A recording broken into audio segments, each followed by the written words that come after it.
Welcome in, everybody, to the Roar of the Lions UK podcast. We're just doing our preamble here while we get set up. Hope you're all well and you've enjoyed your Victory Monday. I know I have. Been a hell of a day. How you doing, man? Yeah, doing really good. Two victory Mondays in a row. I'm beginning to forget what defeat feels like. It's a nice feeling. I like these Mondays where I can it's all just nicer. I sit here, I do my college podcast work, and it's lovely. I just get to chill, I get to relax, I don't get stressed. Get to think about what a good game it was the day before, even though it put us through the emotional ringer again. Swear I go through the seven stages of emotional hell when it comes to this team. Yeah, I mean, you were saying that you were forgetting what it's like to lose, but I could have sworn yesterday while we were on stream you were saying, fuck everything, I hate Yeah, it, yeah. but not burn it That's all, but I can't that's just imagine, me. why are they doing this to me again, basically? Yeah, there was. No, there was a point I tweeted out. It was the angriest I got since I stopped caring about Matt Patricia, and it was true at the time. It was following the game was following the same formula we've seen a million times over already. To the point I was calling the drive up, and then something just changed. There's just a little bit, a little spark was all it needed, and all of a sudden a different team appeared in that fourth quarter yesterday. It's the first time we've come from so far behind since 1993 in the fourth quarter. It's the first time we've strung together back-to-back victories when the season means something in some damn time as well. It's the first time we've strung back-to-back conference wins in some time as well. So it's just like there are a lot of firsts yesterday, but I still stand by it. A game is 60 minutes and you go through the emotional ringer, and I just put down how I feel as the game goes on. Give you a look into the life of a Lions fan. If I just thought, oh yeah, I'll wait till the end of the game, that's boring. So got to go with the emotions while they're hot. Yeah, absolutely. If you don't live and breathe every minute of it, especially when you are doing the tweet stream of it, if you're just like, well, maybe this will look better Yeah, tomorrow, then it's like, it's boring. yeah, but no one's reading for that. People like to see me in pain and they like to see me happy. So that's what I am. I give them a bit of Everyone both. votes for chaos. It's so true. Like, I was talking about I'm a celebrity at work yesterday, and it's like you do realize that they vote for the person they think is either going to be the funniest or the person who's going to bring back the least food because they want them to starve because it causes chaos. And everyone wants the chaos. It's a perfect kind of metaphor for this situation. Everyone wants the smoke because it just feels good to be angry sometimes at something, you know? It shows you care. The Yeah. worst thing you can have is apathy. If I'm just there like, oh well, we're used to this by now. It is what it is. Yada yada yada. That's worse than the massively emotional overreactions. At least when you overreact, it shows you care. When you stop caring, there's like no point doing it no more. And I don't want to get to that phase. Like I No. said, I got to that phase under Patricia. I kind of just stopped caring. I That was stopped horrid, wasn't it? It was really that that bad. that that last sort of. I just stopped caring completely. And I had a break, and I very rarely have breaks from this team. It takes a lot to put me through that. And just when we came out after the half yesterday, they dumped 14 down on us. We couldn't do that. I'm just like, for God's sake, just not again, not again. I've been through this before. I've been through this too many times now, and it's like you've got to show me something different. And you know what? They showed me something different, and it's like, right, well, I'm back on board again now. You've got me back. You've given me what I needed, so you've got my support again. That's all I need. You need a bit of to and fro. What's the film quote? You know how bad I am with films and TV, but they pull me back in. I can't remember the first line of that quote. Oh, help I've me out no in the idea. chat. I've no idea. But yeah, you and your films are bloody awful. The thing is, I talk to my parents about film and TV, and they think I watch Netflix constantly because I make film and TV references they don't understand, and it's basically just because they're dinosaurs. But they're like, Mm, God, you do anything but watch TV? And I'm like, I don't watch any TV, basically at all. What's just when I thought I was out, they pull me back in. It's yeah, I don't really watch much TV. I watch series. I watch my yeah. series as So on that's Amazon, but I generally binge watch. But I don't sit down and watch TV in an evening. Usually too busy doing stuff for this anyhow. I don't have time for TV. Yeah, so that was Godfather 3, apparently. I've never Yeah, seen it, yeah. so. Oh, Jesus Christ. I What? apologize, people. I apologize, people. We are quite cultured over here, for the most part. Huh? Say what? Oh, the man of the hour is in the building. Tom is here. How you doing, man? I'm good. How are you doing? Happy Victory Monday. Twice in a row. What's I going know. on? I don't get it. I don't know how to feel. Yeah, there was a. I mean, we're going to get to it. There's a bunch of mixed emotions from yesterday throughout the roller coaster that was. But yeah, I mean, honestly, I didn't think we were going to be at this stage after 9 games. So we are above expectations in terms of my predictions. Yeah, you had 2 and 7, right, by here? Yeah. Yeah, Shit. but I think I got us winning 5 of the next 7 or something like that. I can't remember. So Oh, so you're putting us at 8 and 9. Sweet. I Okay. think no, is it? Well, yeah, as in from this, I think I had 7 and 10, and we were going 2 and 7. So, Yeah. so yeah, So we just have to nick one more and we're in the playoffs. You never know. We beat the Giants this upcoming weekend. We decide, you know what, screw it. We're going to bring JMO back a week early, get everyone really excited for the Thanksgiving game. They've lost 3 games this year. The quarterback's injured. It's not beyond the realms of possibility. They go come to Detroit for a fight with an injured quarterback, then they're in for a tough one. So keeping expectations down at the minute, but It took everything and the kitchen sink for the Vikings to beat them, and I know that we battered the Vikings when we played them, but it's not a really direct comparison. I don't think Justin Jefferson and that that was catch. at the Bills' ground though. Home advantage counts for, especially when you're playing in both. Sure, but did you see the Jefferson catch? I didn't even realize it was 4th and 18. Yeah, So I saw it in isolation. I was like, that's unbelievable. And then better than saw the Odell's. situation later. Crazy. It's better than Odell's. I mean, I don't Much better think than Odell's.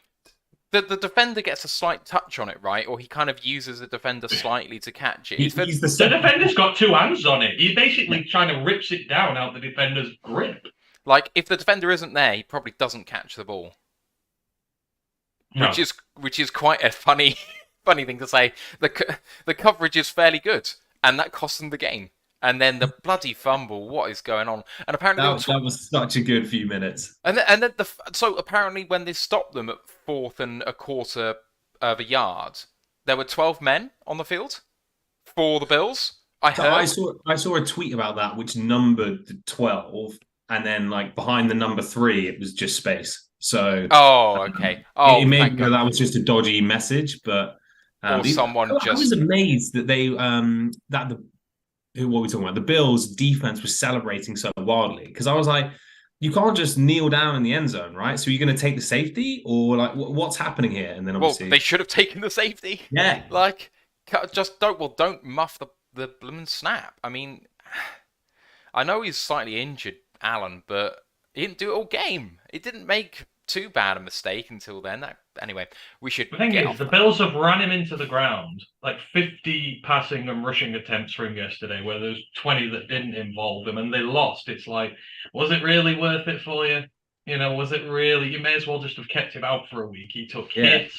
You don't know how he's going to play this week. Then they've got the short week next week. I mean, how's he going to react to a game on Sunday? Then he's got to come to Detroit 4 days later and take a battering off our team. Because we will get sacks on him. It's dangerous at this time of year, and like you said, that division's so close. They can't afford to not have him for an extended period of time. So why not just rest him a game or two? And just you've got a lead in the division. Rest a game or two. Keenum can do the job for you, and then get him back healthy. So, is anyone gonna buy a hot take of mine that the Bills are gonna miss the playoffs?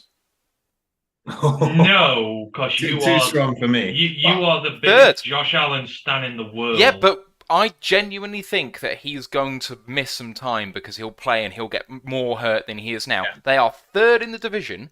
They could drop to 4th in the division after the next game that's played. I think. Hang on. Oh no! Sorry, they're. It's 2 games away from New England passing them. Actually, no. Did New England play yesterday? No, they had a bye. Yeah. Okay, so they're 5-4, and the Bills are so 6-3. 6-3, and I'm guessing the Bills won their first matchup, or they haven't played The yet. Bills have the tiebreaker, don't Right. they? Okay. So they can't go to fourth, but I just think they're in massive trouble. If the Jets and Miami continue stacking games and they get too far back, then they're fighting for seventh seed, and you got people like the Chargers possibly fighting for that spot, and they're being scrappy, but I still think they're better than they're playing right now. Like, I don't know, I just don't fancy it. And then you'll have a team that are just so bad but somehow eat games out, like the fucking Colts. Like, that they could somehow find themselves at like 9-7-1, and the Bills are hanging around with hopefully 10 wins for them. But like, I don't know. My conspiracy theory on the Colts was basically they put Saturday in after making the Ellinger switch, so they could completely tank. And I say it was just like, let's win no more games. And not only does Saturday now put Ryan back as the quarterback, but they're still winning games. I think the whole plan was to give them like a top 5 draft pick, and now they might be outside the top 10. But anyway, Yeah, no, I'm with you.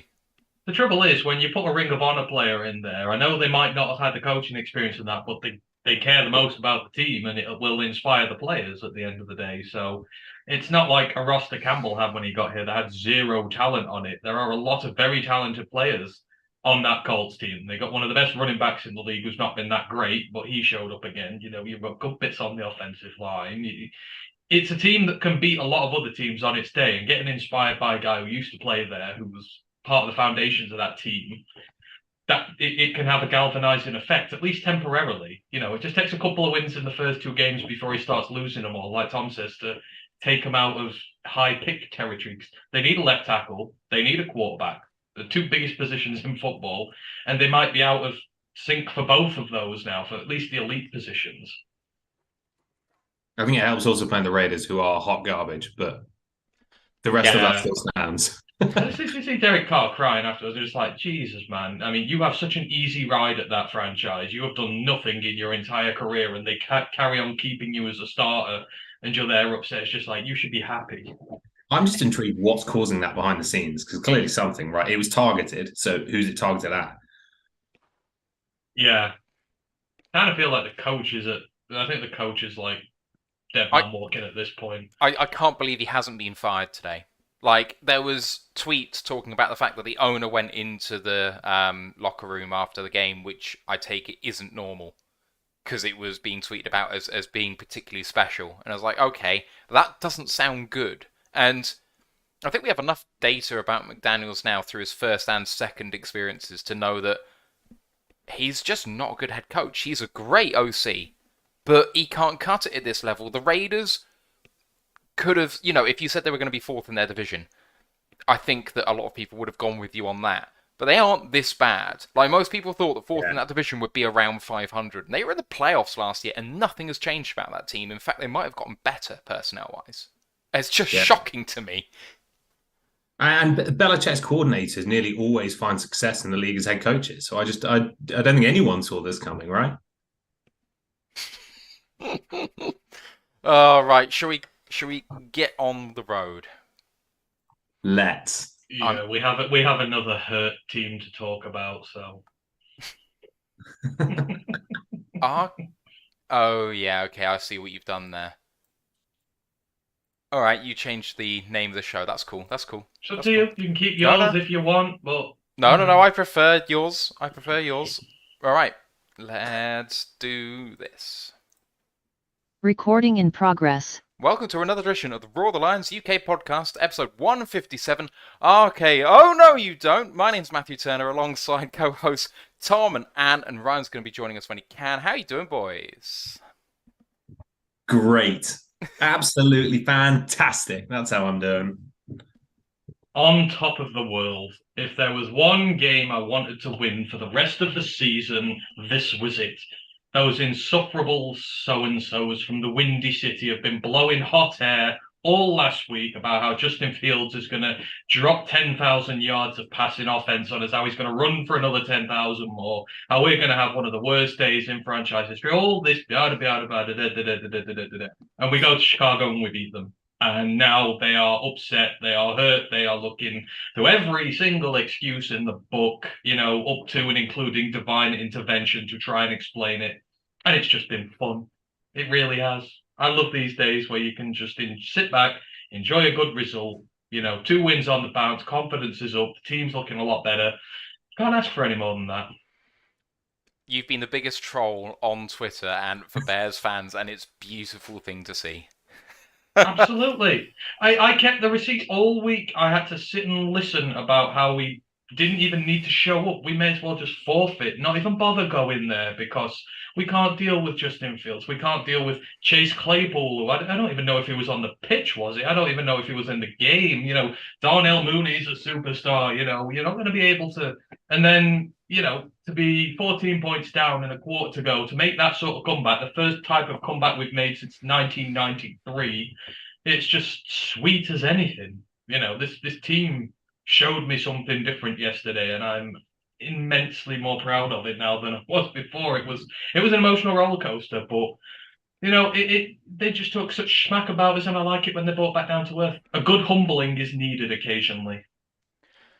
It is occasionally needed, and they deserved it. I've never seen Bears fans be quite so insufferable before a game before. Like, they've gotten near, but never quite to that level. It's like they saw Justin Fields, and for the first time, they actually believed in him as a fan base. Like, for the first time, they actually went, oh no, we haven't burned the pig. And now, after 2 or 3 really good games, they're like, the Messiah is here, and you all must, become converted. And we've taken them down a peg or two. In fact, they kind of did that half themselves, but we finished it off, which is great to see.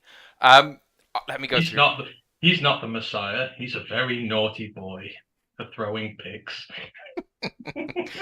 Right, let me go through some preamble as we always do. Don't forget to join our Discord channel. It was a great thing to be a part of yesterday, as well as all the way through the week. The draft content is also going to be really good too, so please do come and join us there. I'll put a link in the live chats of YouTube and Twitch if you are watching on there. Otherwise, if you revisit the videos on there, if you're an audio pod listener, you can find the link on there, or I'll tweet it out on our Twitter.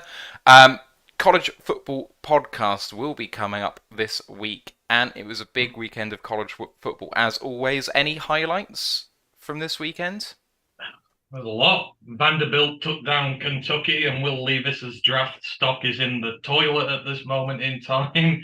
UConn became bowl eligible after, this time last year they were playing a game that, the first time they won a game in 2 years. Now they're in bowl eligibility. It's been crazy. There is a lot going on there at the minute. The playoffs, who knows what's going on with those? There's one of about 8 teams that can fit into just 4 spots at this moment in time. There's an awful lot going on. So yeah, we're going to review the last week, and we're going to look at the conference standings. The championship games are starting to round out now, starting to get some conference winners. We know what some of these games are going to be, and then of course we're going to look at the week ahead. There's only 2 weeks left now before championship game week, so the season's nearly over, and it's time to really start evaluating some of these guys. The time for tape watch will be soon upon us.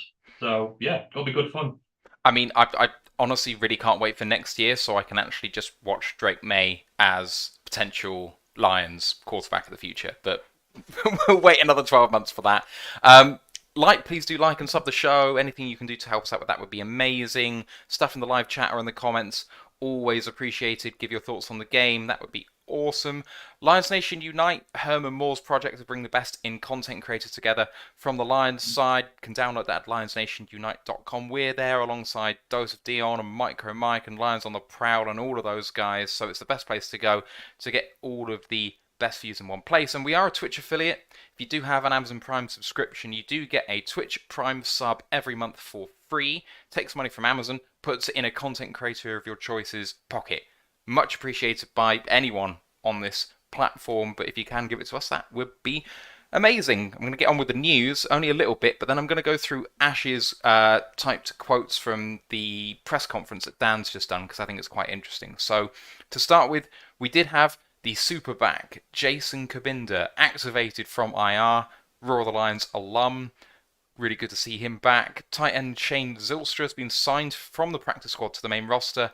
And Stanley Berryhill, who was cut by the last episode that we were talking about, has been re-signed to the practice squad, and he was actually elevated for this game as well, alongside Jared Davis, who we'll talk about in a moment.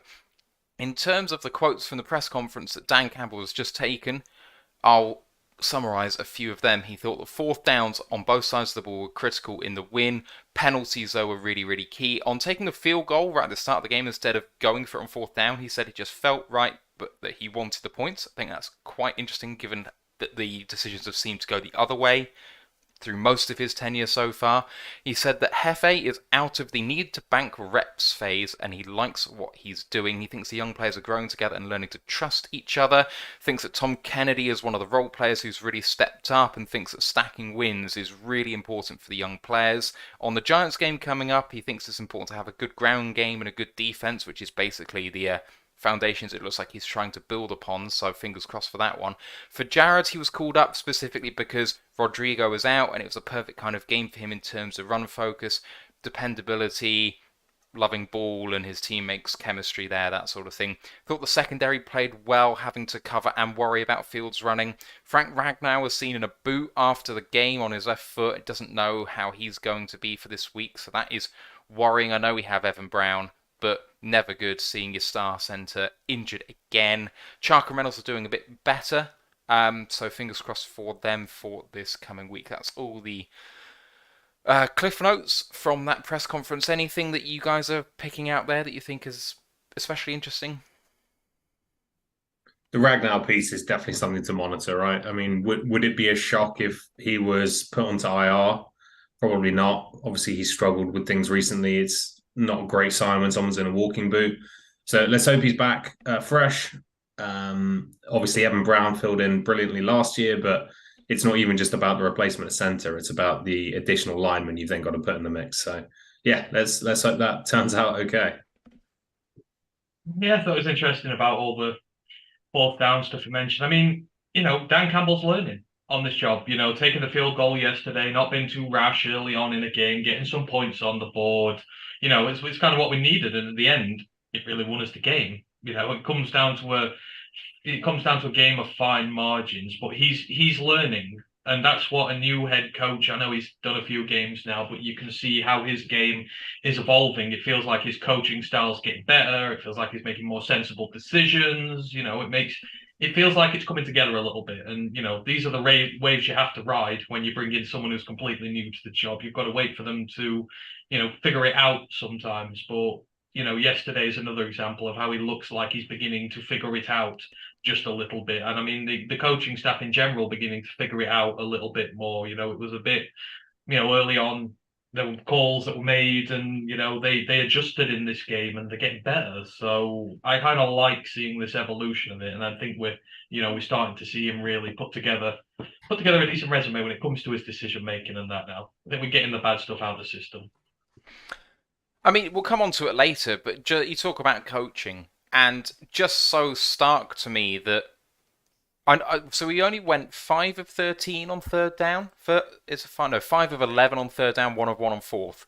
But it felt like to me that in the clutch moments we came up big. Especially at the start of the game, that first drive, Amon-Ra, or his first 6 catches in the first half, all went for first downs, and I think 4 of them were third downs. So we got especially bad on third down after all of that abated. But against Chicago, when they were on offense, it seemed like we were getting them off the field, not with regularity, but often enough that we were putting ourselves in a position to win the game, really. It's one of those things where we said in those key moments before that we were coming up short, and now suddenly it seems to be, for me, the other way around. No, maybe not. I don't know. We put ourselves in third and long a lot, especially early on. It was the same tired format, throwing first down, which you just never should do. We should have been running the ball first, and then you get stuffed on your second, then you're forced to throw it from third and long. And that's why the completion rate won't have been as good, as maybe usual. It wasn't the greatest in the world. But as I say, that soon stopped. I was complaining about it early on, but as the game went on, I noticed I didn't really mention it. They adjusted, so that's all you want. They start doing something that doesn't work. They adjusted, and they adjusted a lot in this game, which was really good to see. So yeah, I mean, went scoreless in the third quarter, but then obviously scored 21 in the fourth. And I mean, the second halves of games have been dire of late. We haven't scored very much at all, so that was a very welcome change as well. Right, let me get in. In fact, no, sorry. One question we had from Dan Pask in the chat, which was if Frank can't go and you push Evan Brown to centre, who goes in at right guard? Are you taking Skipper or Stenberg? Put Logan in. You've got to see whether you've got something with him or not. I'm sorry, but Dan Skipper ain't it. He was a feel-good story for one game, and he's been poor since then. Logan's really good in the run game. That's where your bread and butter is. Go with him and see if you have a potential guy who's, if not a long-term future starter, at least is a rotational piece who you can keep on a decent deal. Because, good linemen are hard to come by, especially if they run block well like you need with this team. So take the young guy, see what you've got with him. Dan Skipper ain't a future of this franchise in a rotational spot or a starting spot. Yeah, and especially being that right guard slot as well. I mean, the run game obviously we've had a lot of success the last couple of weeks. 2 wins, in case anyone was wondering. But the run game's kind of fallen off recently. So I personally, I'd be quite interested in putting Stenberg in just to see if we can start moving some bodies on that right side again. So yeah, I wouldn't 100% go Stenberg, but I'd quite like to see it personally. Yeah, I'm with you as well. Ryan is in the building. How you feeling, man? 2 wins in a row, and just in time for you to go and watch them. Oh yeah, a few weeks ago I was dreading going to watch it when we were playing like shit. But suddenly, like say, things have changed. We're getting the rub of the green. We're seeing some good defense. Coaches, well, we made some improvements. Clearly, we got rid of some bad eggs. Maybe too many chefs were in the kitchen, so someone had to go. We made a trade, and yeah, we've turned. It's a steep corner, but we've turned it. We've made inroads towards it, and now I'm going into Sunday full of confidence because I don't rate the Giants in the slightest. They're one of the worst 7-2 teams I've ever seen. Yeah, they're not great. Right, let me reel off some of these stats from this game. Obviously, the Lions eke it out by a point, 31-30. Goff with an efficient performance, 19 of 26 for 236 and a touchdown. Quarterback rating 78.4. Fields himself didn't throw the ball very much at all. 12 of 20 for 167, 2 touchdowns and an interception. Quarterback rating 73.3. The Lions were anemic in the run game, however. 31 carries, 95 yards. And 2 touchdowns, and 14 of those yards were from Goff on 4 carries. So taking out those plays, you're looking at about 3 yards per carry, and that's exemplified by DeAndre Swift, who had 6 carries for 6 yards, including a touchdown and a 9-yard run. Taking that out, he was 5 carries for -3 yards, which is rough. Williams himself was the leading rusher, 16 carries for 59 yards and that late touchdown to win the game. Chicago rushing attack obviously led by Justin Fields, 13 carries for 147 and 2 touchdowns. Long of 67, we'll get onto that touchdown in a minute.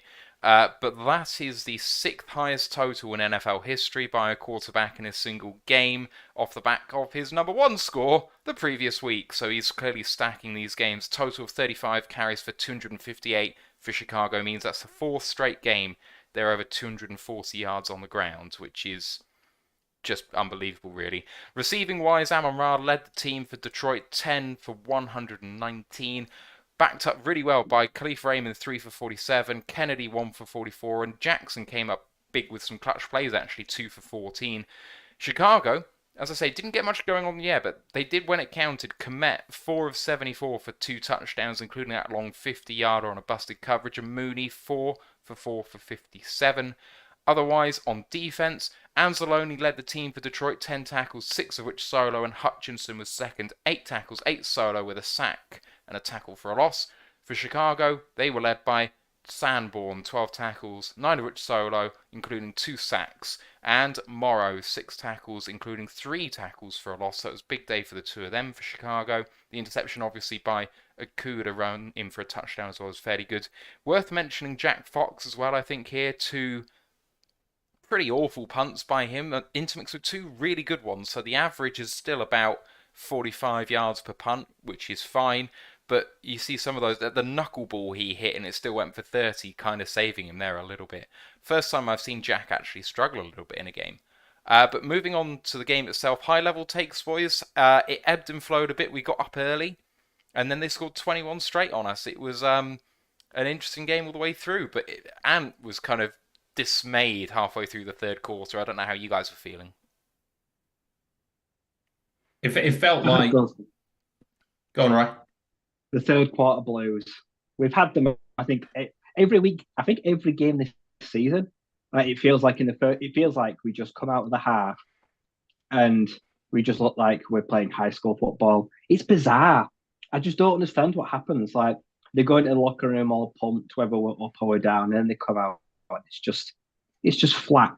Like I said the drive out the half, we were just flat, and we've been there, like you say, within a minute, 90 seconds, give it right back. So I don't know. I feel like they've got to try maybe change something at halftime.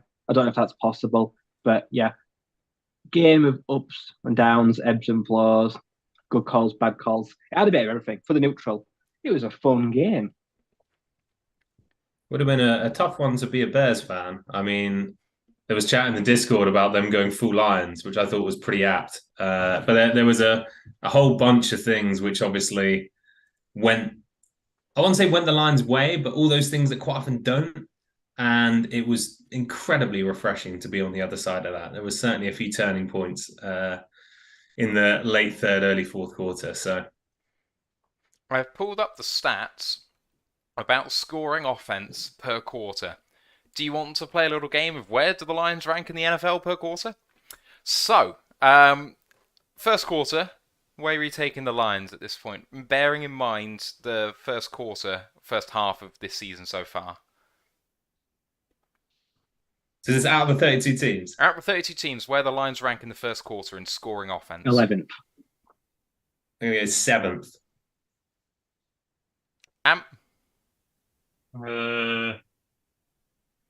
Well, Lions are 4th in scoring offense in the first quarter. Second quarter.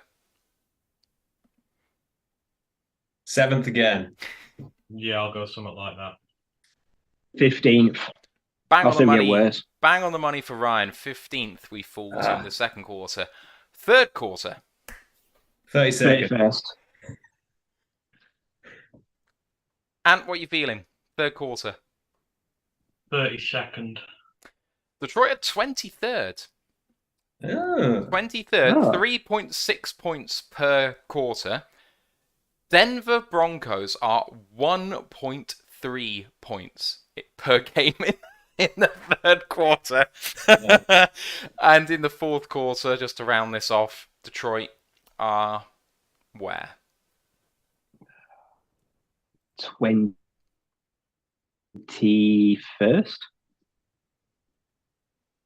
18th. Can't be high. And fourth quarter? 30th. 7th. Really? Oh, after yesterday. Garbage time. We love that. We love the yes, garbage yes, time. yeah. So, just having a look at the chats in here. Oh no, sorry. I thought there were some guesses in there, but I was completely wrong. Never mind. They probably haven't caught up to us yet on the chat anyway.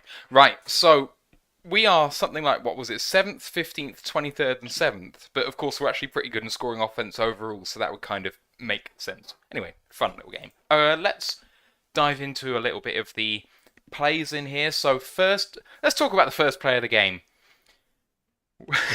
We are talking every single moment of every single day before this game, saying, right, maintain gap integrity, don't bite on anything with Fields. It's probably worse to lose it to a running back than it is to him on the outside. Julian Okwara bites on the very first play, and Fields smashes it through for 28 yards. And to be honest, he took it easy on us. He probably could have burrowed through for more, but decided to run out of bounds at that point.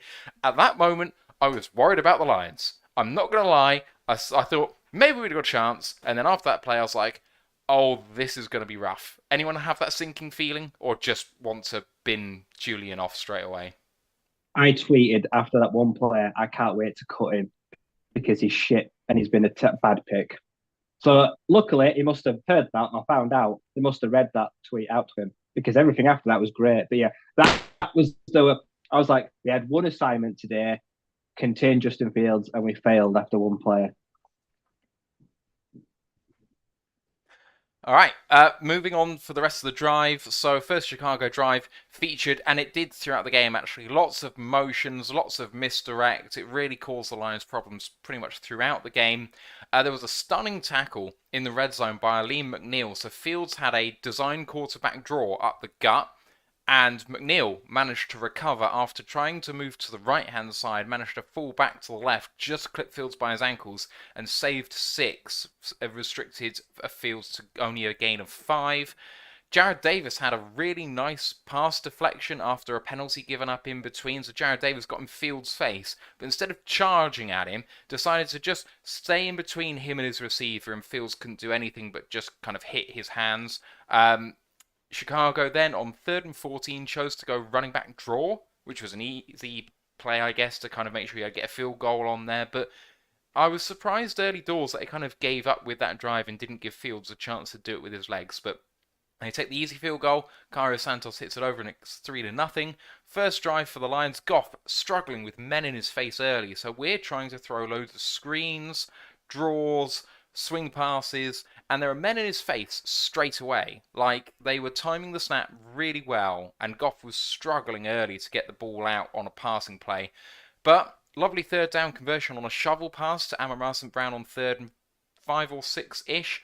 Another 3rd down conversion for Amon-Ra, caught in stride 2 yards behind the sticks, but makes it easily, and they kick a field goal after 4th and 4. Let's stop there, 1 drive each. Were you surprised that Chicago gave up on that drive? They did put themselves behind the sticks with a hold, which was a feature of the entire game. And then the Lions didn't go for it on 4th and 4, which was a super bad spot. Because if you have a look at it on the live, it's about 2.5 to go, and I thought we might go for it. And they spotted it about 1.5 yards behind that. But what are you thinking?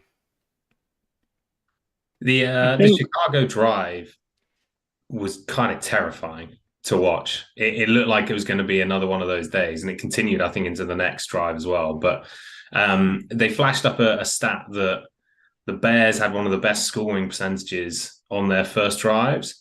But what was it? 1 touchdown and 5 field goals. Obviously became 6 field goals. So a couple of big plays. Important to get that stop early because it looked like they were just knife through butter at that stage. So yeah, a couple of, to your point, big plays from McNeil and Davis to really get us going. Yeah, after giving up, like say, 28 on the first play, they recovered well. Holding them to a field goal was good.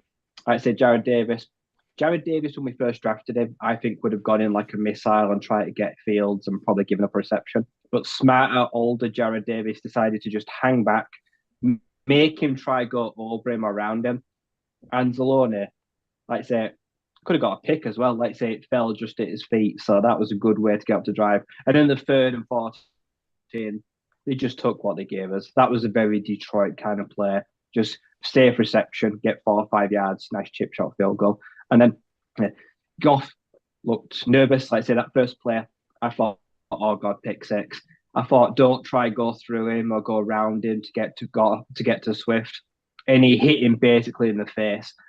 If he'd had more anticipation on a more athletic linebacker, probably picks that off and takes it to the house. So that was one of those where you just dust it off and go again. But yeah, we got Amon-Ra started quickly, and that's why we won the game. We rode the hot hand. We gave him, like say, sweeps, shovels, passes, just gave him as many touches as we could because we knew that Swift is rusty. I think that's the word I'll use right now. Confidence and morale is very low. He's not getting the touches he wants, but that's because he's not getting production when he does get the touches. So right now, they're keeping him in check. So right now, Justin Jackson is getting a big chunk of the pie. And I agree with it. He's producing. So that first drive, 4th and 4, I would have not gone for it. I would have never gone for that. Like you said, we knew that this was going to be a running game. The clock evaporated. It's one of the fastest games I've ever watched. Every possession is crucial. You cannot afford to turn down 3 points. So the field goal for me, Badgley's yet to miss. So far, he's been perfect. So just trust him. It looks like we've got a guy that we trust finally. Any thoughts on the early game, Ant? Well, it was kind of similar, wasn't it? 2 drives that started out quite well and then sort of really fizzled out. Well, I'm with the guys. The Chicago one was dangerous. We did get saved by a few penalties early on in this one, which thankfully put them back. But again, you had guys making plays that you wanted to see. Let's say you had the Jack Davis one, you had McNeil in there making plays. He was solid all day, really. Aleem was, and it's good to see them making plays. And just you need that little bit of fortune, and we were able to get away with it. Our drive, I hated the way we started it, trying to throw it very early. It just kept meaning that we were put in long situations, but thankfully Amon-Ra torched their linebacking core all afternoon. They just didn't have an answer for him, and it gave us a nice outlet to be able to convert some of them. But it's something to watch going forward. They need to stop doing that so early on. But yeah, you take 3-3 after opening drives. You deferred, you've given them the ball first. As long as you're still in the game with them, you're matching them for points, you get ball at the start of the second half. As long as you keep it in that pattern, you're doing all right. You're keeping yourself in the game. So, yeah. Yeah. So, kick-off at that point is 3-3. Lions have just hit a field goal, and Khalil Herbert takes it from a yard inside the end zone and returns it to the Chicago 49. Massive return. He had Amani Horowarie kind of spinning and darting, trying to stay the right side of him. It was rough. I mean, Amani couldn't really engage because if he goes and he misses, then he's going for 6. So I actually think that Amani did the right thing trying to backpedal and just not let him get past him. But it was a bit of a rough look for him. Doesn't seem to be any stopping the Chicago offense. So in the second drive, they seem to proceed quite easily down, as Tom said, hot knife through butter. But again, the Chicago offense just killing themselves. Komet, the face mask penalty is particularly blatant, really kind of spins his head round. And then a really nice effort sack by Julian Aquara, kind of making amends for that first play, forcing a 3rd and 14. And then the Lions actually end up declining a holding penalty, despite the fact that it was never said that they declined the penalty on the telecast. And me and At were losing our minds that we might have accepted a penalty on 3rd and 14, but we didn't. And they eventually punt it away. Lions then back on offense, and it's the same old story. Another screen pass blown up with men in Goff's face, could have been picked, ended up not being. Then a draw play and a swift loss of 5, and it's like, what the bloody hell is going on? But then they bail themselves out, as they did all early on. A lovely pass to Khalif Raymond for 22 to convert as he sat down nicely in the zone. But then a brutal OPI penalty on Trinity Benson, who, despite what was said on the telecast of you've got to sell the route and you've got to Hollywood it a bit more than you are doing, genuinely looked to me like he was running a route. Like, I know obviously it was a pick play, but he seemed to me to run a curl and just sit down in coverage. Like, I don't know what else he's meant to do there, but maybe we'll come on to you guys for that in a second. So the OPI, but then a couple of nice passes to Amon-Ra St. Brown for first down conversions. As I said earlier, all of his first 6 catches went for first downs. Then Goff, with an interesting play, throwing it at Tom Kennedy as he's being interfered with in the end zone, gets DPI. 1st and goal, then Jack Sanborn sacks Goff round the neck for a 3-yard loss. Can't believe this wasn't mentioned on the thing, but it was more hands to the face than the hands to the face we got. Like, it was a proper clothesline to the head. Like, I do not understand that non-call, but there we go. 3-yard loss there.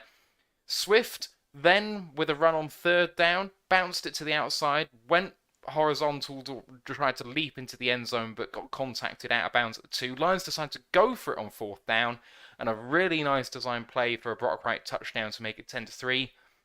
Final possession of the half basically sees Fields just impossible to get to, elongating drives, scrambling, converts a 3rd down. Anzalone ends up forcing a fumble near the goal line, almost goes for a touchback, but not quite. Then the name of the podcast is named after a fantastic tackle by Aiden Hutchinson coming across the right-hand side of the formation. He then basically RKOs someone, probably, maybe was a penalty as well, because it was basically round the head again, but we'll say nothing about hands to the face penalties here. We've had it for and against. Lions then defend the designed Mooney pass very well on the touchdown play. It's a designed pass to Mooney. He can't make the throw because it's covered very, very well. Fields scrambles. We're keeping contain, and then Aiden just bites too hard on Fields moving in one direction. Opens it up for him. Fields strides into the end zone head first and knocking Deshaun Elliott out of the game. It's not the way that you would like to see someone going into the end zone, especially when it seemed totally unnecessary to do that. He was in. So why go in contact head to head with one of our players? I do not understand that. But 10-10 as they get the PAT, and then Jackson, final 2 plays of the half. Jackson on the kickoff return almost breaks it for a touchdown, and then Goff with a Hail Mary from our own 40 throws it about 10 yards short and almost gets picked. So the Lions go in 10-10. Lions go ahead by 7. Obviously, that Brock Wright touchdown. We went for it on 4th, and then we had obviously that Fields play and the Hutch tackle for a loss. There's a lot going on in that little bit. Some thoughts, Ant, from you about the couple of drives there I've just spoken about? I mean, yeah, we started off. Let's say we started off the game well. I liked the drives were long and methodical, and it's something we've not had for a long time. We said the one thing about stopping Justin Fields in this was to keep him riding the pine. And for the first half, we did really well. I mean, they only had 3 drives. We had 2, and that was the entire first half. So, you keep score down when they're not on the field that much. But we drove well. The play selections were good. The passing was really good. Jared Goff, I was really surprised with in a good way. We dealt well with the pressure on the day. There were multiple times me and you went, wow, that's some really good throws he's making. And then to get it down to the end zone, for us, we've had a massive problem converting from there, especially recently. And when you got to 4th down, you're like, oh God, here we go. What's going on here? Like you said, the play design call was ballsy, but it was correct because Chicago bit on the run so hard. Literally all of them went inside to stop us on the run, left Brock Wright with the freedom of Soldier Field to go in. I was really happy with that. And, it's just, you want to see this. You want to see the coaches learning from the mistakes of the past where we might have run it before. And the team did well, took time off the clock, put points on the board. I mean, in terms of the defense, it struggled to start with in this one. I'm not going to lie. They played well. They used so much motion. And, even if you're a good defense, it is hard to deal with a team that can use motion so well. There's a lot of design plays. Equinemius was in there. They were using him. They were using Claypool a bit as well. They were using Fields all the time. But I thought for the most part, they stayed quite disciplined. Chicago had to fight hard. The longer the game got on, they did have to fight hard for a lot of the yardage, and it was a shame that we let Fields get in when we did. The young guys bit on it, but it's a young defense. You are going to get rookie mistakes like that out of them. They're going to be a bit too overeager at times. They're going to be a bit too, eager, let's say, and you are going to get those plays. But at the same time, you're going to get some great plays out of them as well. I mean, Bugs should really have had the sack on that one for Fields. He just squirmed away from him. Butch goes in a bit too eager, and it's 10-all. But again, you're in the game, so you can't really say too much bad. The defense is a work in progress. It's a lot of young guys, lack of leadership and veteran talent in there for the most part. But no, I was satisfied. It's a bad environment. Well, not a bad environment. It's a hostile environment when you go there. It's very hard to go and play there, and those 2 drives, we were in it. We kept going toe for toe with them, so I can't complain about anything, really. I'm sure we're going to touch on PFF grades at some stage, but I can see why this would be a negatively graded play for Hutch. Personally, I didn't put him against it. The reason being, when Bugs makes contact with Fields, who's obviously cut back to the other side, Hutch is like 2 yards to his right on his outside hit. He basically gets almost kind of slingshot round from that failed tackle, and then obviously gives up the outside. So I saw a lot of people talking about the play when it happened and afterwards. And like technically, yes, if he's got contain, he obviously can't anything outside him. But if you go and watch it again, I don't think it's as bad as it maybe looked first time. He's outside, and Fields does an incredible job of staying up and basically gets slingshot round the other way. So I didn't see it as a big error. It was just another kind of oh shit moment with Fields, who obviously it's not all going to be roses for him, but as a runner, he just looks so dangerous. Yeah, Bugs fucked up. Like you said, he had to get it. Like you said, that annoyed me. That would have been the icing for the first half. And fair, if I were Fields, I'd have trucked to Sean Elliott too. I'd have cleaned him out and taken his head off as well. It's what they're told to do. Like I say, if someone stands in your way, you go through them. So that didn't surprise me overall. The drive, like I say, it seemed like a game of mythical penalties. Like you said, Sanborn could have got one. Hutch, like it wasn't a horse call, like you say. He goes to like go underneath the helmet to try twist him, but kind of lets go and then somersaults him. It was phenomenal play. When you think about it, you had to travel like 6 yards, and like was it Herbert only had like 1.5 yards to go. So to close the distance when he had to just go forward was pretty remarkable. And it was a huge play. Yeah. It's hard. Like I say, their shifts, their motions, just using fields. At the goal line, the Bears are going to be dangerous whoever they play because they've just got that option to, if all goes to plan, he just dances about and he's able to finally sneak in. And it was always going to be one of those days. But yeah, 5 drives, that's all that first half consisted of because it was just running. It was just everyone staying in bounds. The clock didn't stop too often. So every one of those drives, you had to make it count. So if you'd have offered me 10-10 at the half, probably would have taken it, especially how after the first quarter went and we saw that he's getting free, we're not keeping contained. So I was fairly content at halftime. And to say we were, again, understaffed, no Malcolm, that was a big loss before the day. I thought that was going to be one of those key losses, but Board, Barnes, Davis, Anzalone, they all stepped up immensely because they knew this was probably going to be the hardest game of the season to be a linebacker after Hurts to play Fields, who is shit hot right now. And Khalif Raymond, he continues to just be one of those pleasant surprises all the time. I wondered why he got I thought, a lucrative deal last year, but he continues to show up. And there's guys out there that are injured. The wide receiver core is down to the bare bones right now and just continues to make chances. So I'd say the guys that are trying to be here next year are probably doing everything they can while the supposed big hitters are banged up. There's guys out there that are taking chances.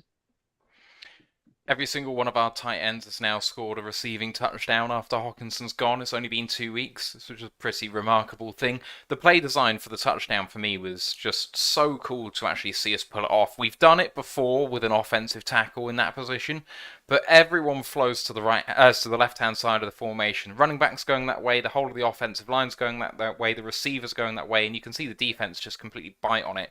And Brock kind of goes into block and then releases and no one's there, and it's one of those where I see Goff go play action on 4th and 2 and I'm like, oh god, this is going to go really badly. And then you just see him pull out of the formation. I mean, Goff had all day to throw. There were really odd plays where like I didn't think that the protection was going to be that great, but all the way through this game it seemed like Goff had an absolute age to throw, bar the odd play here or there. I thought that for once, the run blocking wasn't especially great, but the pass blocking seemed to really improve, boys. Anyone feel differently, similar? Well, we only gave up 3 pressures on the day.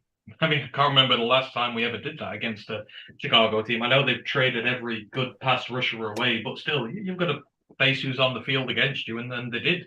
They gave us no problems in the passing game, and when they did, Goff was very calm, very composed.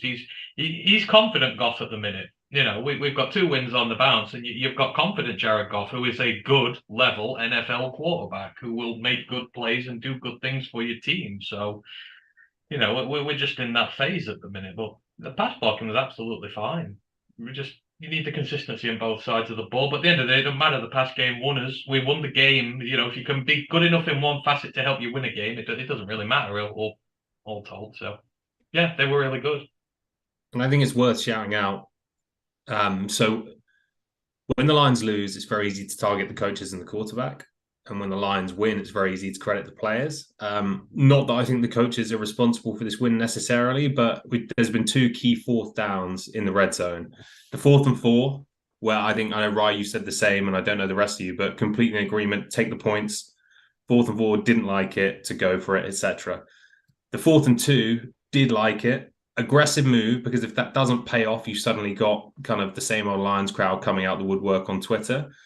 Really nice play design, really good execution. So like the 2 big 4th down calls early, I think he got, whether it's Dan or whoever, got completely right. Yeah, 100%. Right, let me proceed into the second half. So Lions, first possession, can't convert a 3rd and 1, gets stuffed in a running play. It seems like the first time we tried to run for a third down and it didn't work. And in fact, the running game just really didn't get going all day, pretty much. So 3 and out, first possession, then the Bears just keep coming. It seems like, the first half didn't stop for them. Proceed quite easily, good protection. Pettis on a sweep on a 3rd and 1 is the sort of invention that we hadn't really sort of seen from 3rd and short. And then Fields with a lovely short throw to Komet for a 17-10 Chicago lead. Goff then seems to be operating the play-action game well. Actually, I think the majority of Goff's success came on play-action, not just straight dropbacks. But the running game was dross, and yet play-action seemed to buy him plenty of time. So I don't know whether it's just the Bears thought we were just going to run the ball all the time. But that seemed to work. So Goff and Khalif, they had this end-around muffed handoff, which was just absolutely atrocious. It looked like Khalif had absolutely no idea that he was going to be getting the ball at that point, but he manages to get back on it. Does mean that the Lions have to punt the ball away, so we're shooting ourselves in the foot. And then Komet is wide open for a 50-yard touchdown. So naked play action rollout to the left-hand side. Kirby and Mike Hughes have crosses, and they're meant to pass them off. Mike Hughes passes his off, and Kirby doesn't. Just a lack of communication between the two of them there. Real shame, but I think that's one of the reasons why Kirby had such a god-awful PFF grade, which I'll get onto in a bit. But that made it 24-10 Chicago with about 2:40 left in the third.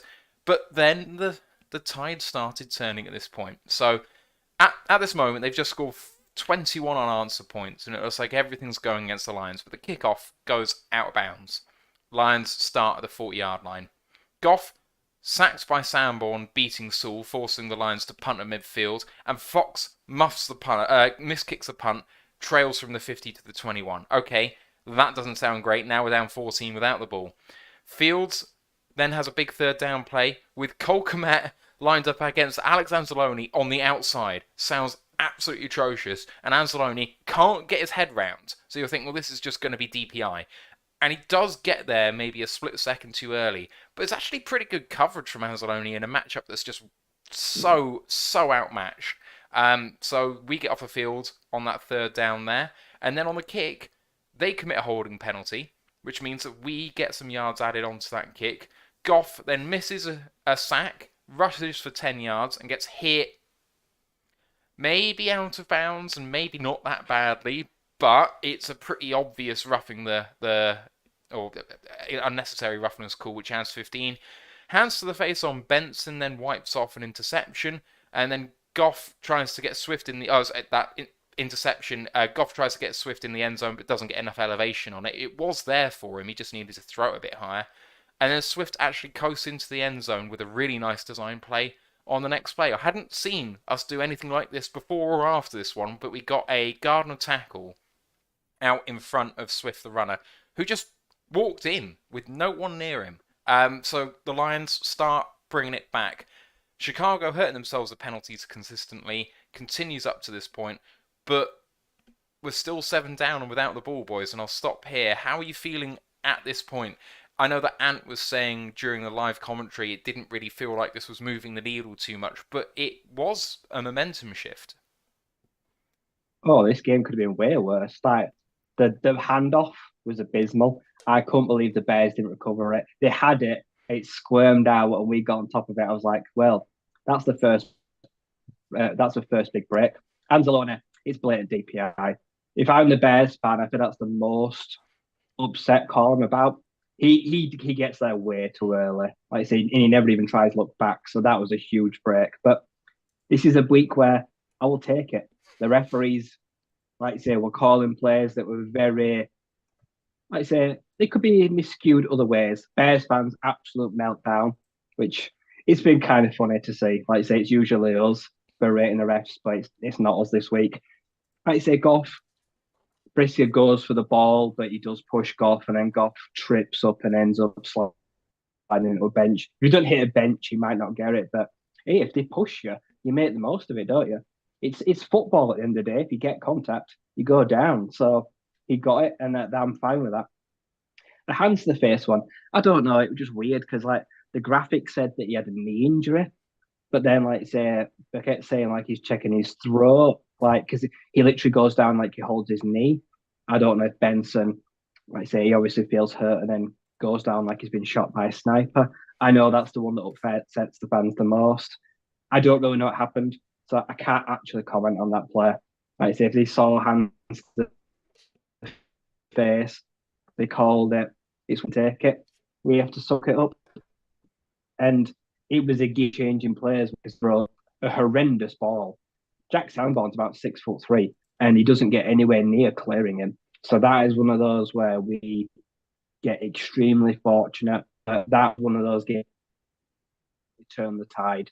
I think if he picks that off and returns it, it's the nail in the coffin. So a huge momentum shift in that player there.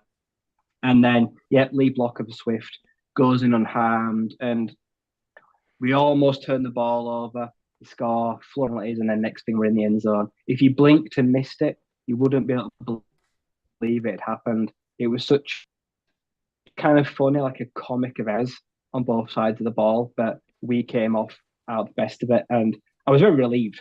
When Swift gets the end zone, I'm very relieved that we're entering the fourth quarter in this game. So yeah, that was a flurry of things to talk about.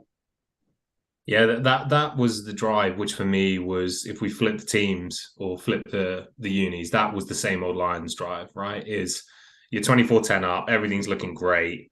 The refs are against you. Because for me, I've watched back the Goff play a few times. I don't think it's unnecessary roughness. He punches the ball with Goff still in bounds and the ball still in bounds, obviously with that ball being in his right arm. And I don't think Goff fakes it, as in, I don't think he's flopping or anything like that. To me, it's just not unnecessary roughness. If that was on the Lions, I'd be pretty pissed off, especially with what came afterwards. So whilst I don't think it was a blatant miss, it was a pretty 50-50 call. For me, it wasn't unnecessary roughness. The pick, it was just like, here we go again, Goff all over, always wants to give it away and this kind of thing. We've seen this before too, in terms of linebackers underneath that they're just sitting in their zone and they're just reading his eyes. It's nothing too complicated. So again, that's a constant frustration. But it's where the ill discipline of the Bears really came back to bite them, because I don't think on any of the other plays you could really say it was the Bears' fault, to be honest. So yeah, it was one of those which it was refreshing for it all to go our way. I don't think there were loads of favourable calls in our way, but it was definitely more in our side, I would say. And this is where, if you're a Bears fan, you start getting pretty worried. Thoughts, perhaps? Last week as well, like the Bears had the Packers had those back-to-back offensive pass interference calls on identical blocking. That's what Benson basically got called for as well. Like I say, it's funny how those players, like we have two go for us, we have one go against us, but the Packers as well, they crucified themselves with penalties. And when a team like Lions is not confident, if you see the other team getting penalised and helping you down the field, it G's you up, doesn't it? It just thinks, you know what, like we're getting a bit of a break here, make this drive count, and we do. So if teams want to play the Lions and they want to put themselves in bad positions, and we do have the talent to finally capitalize on this, like say, I am all for it. So yeah, Bears were in a position to see that game out, and they shot themselves in the foot and we capitalized. But that's what good teams do at the end of the day. They smell when a team is on the ropes, and in the end, we got a knockout blow. So right now, this third quarter, the tide is turning. Thoughts on the two Fields passing touchdowns and Kirby's busted coverage? Is it just as simple as it's just a rookie safety who hasn't actually had that much game time making a rookie mistake? I don't think there's anything more to it than that, but anyone any more worried than that? Definitely not worried. We've spoken in Discord about it, and I think people were already getting after Kirby. It's like, guys, this is exactly what we expected. Like he's a raw third-round guy who's playing receiver a couple of years ago. We were expecting there to be some splash plays and some mistakes, and it's been way better than I personally expected. So absolutely credit to Kirby. Made a few mistakes. Without the All-22, it's hard to really look at what he bit on specifically. But look, these things are going to happen, and I'm expecting them to happen the rest of the season. He's been put in the lineup because we were short originally, and we've had injuries. And he's done an incredible job so far. So I imagine we're going to get more ups and downs. Doesn't concern me at all. Yeah. When it happened, I think you see Kirby put his hands on his head. he realizes instantly. I think he stops. He's like, "Oh no, that was my guy." So he had accountability there, and then he's like, "I should have bailed when I saw him coming, but he came too high, saw him go past him." So yeah, it's one of those things. It's an irrecoverable position. Like I say, he's in stride, Komet, and Komet's a good tight end. He's fast. You're never going to catch him. So it's just one of those players where like you just chalk it off, you forget it, it's been and gone. And as you mentioned, safety is a position where you get good and you get ugly. There's no real intermediate, because like I said, the last line of defence being a safety. So if you all made up a touchdown, with force fumbles, big tackles, that's fine. We've never, like I said, we've always had these up and down at safety positions, so it doesn't bother me in the slightest. Put it this way, that stuff is very fixable, and you'd hope that the mental errors will obviously decrease over time. The kind of play you made last week against Green Bay for that second pick, not many people can make that. That is not coachable. That's just being an incredible player. So I will happily take the rough with the smooth. And any thoughts at this point? Lions get the touchdown, start to turn the tide? No, the guys have covered it pretty well. Cool. All right. We move on then. So we've just scored the touchdown to bring it to within 7. Chicago has the ball. They get another big gain. I think it's Khalil Herbert this time, but another holding called against them puts them behind the sticks. 2nd and 18. They decide to run a tight end screen. Hutch feels the easy release. Instead of trying to advance against Fields, he decides to match the receiver's position, forces Fields to kind of double clutch, and then try and throw it over him. It's a poor throw. Jeff Okudah catches it in stride, and Hutch, just in front of it, throws an absolutely lovely block, goes in for the pick 6. It's Okudah's 2nd interception for the Lions, and the Lions' first pick 6 since 2018. Absolutely huge play. PAT's good, and the Lions have squared it up. 2 touchdowns in the space of, I don't know how much it was, maybe 2 minutes or so. How quickly it turned, and I mean, I know that we on stream were fairly kind of dejected about 4 minutes before. We get the touchdown and go, well, that's good, but they've still got the ball here. And then we were beside ourselves with this. It's just the spark the team needs. Sorry, go on, Ron. Like you say, I think it was about 1:50, if that. Bears fans absolutely, they were shell shocked. Like I say, I think Fields has come out today and said he'll never do that again. He said he'll never try force a ball into a window for a broken player, which is a very silly thing to say because all QBs do it. So I can't wait to use that one. I'll be digging that out the bookmarks next time he does it. But yeah, Okudah, I couldn't be happy for him. And as you say, Hutch, when Okudah gets the ball, he spins round and he throws this like the slightest little block just to like chips the guy. So Okudah's able to go around him and stay in bounds. And yeah, a play made and finished by 2 best defenders. And then it's party time, isn't it? I say we go from 24-10 down to suddenly 24. Well, let's say this bit. So it was kind of chaos. And it was the kind of chaos we needed because the Bears were coasting. And then suddenly we've thrown a spanner in the works. Shit's hit the fan. And that's kind of what we need. We need to screw up the game plan. So it was a huge 2-minute swing that just decided, like, it felt like it was one of those Bears are on the ropes. We just need to put them away. We need like that final blow. Lads, we're level and delirious. How are you feeling at the time? It felt like an age since we'd had a pick 6, and that was true, but it feels like even longer almost. I can't remember the last one. The reaction, I couldn't stream you guys live because I was struggling with my Game Pass was heavily delayed. But your 2 reactions, I went back and watched, were just everything we were all feeling, I think. So I loved that was caught on camera. All right, I'll move. Yeah, Darius Slay 2018 against the Cardinals. That was the last pick 6. Oh God, Slay, nostalgia. Anyway, 24-24, and Fields redeems himself somewhat, pretty much straight away. 3rd and 2, pulls it, beats one man, takes it to the house of 67. There's no catching someone with that 4.5 or kind of high 4.4 speeds. Like, if you beat that one man and you've only got one safety back there, maybe Kirby should do better.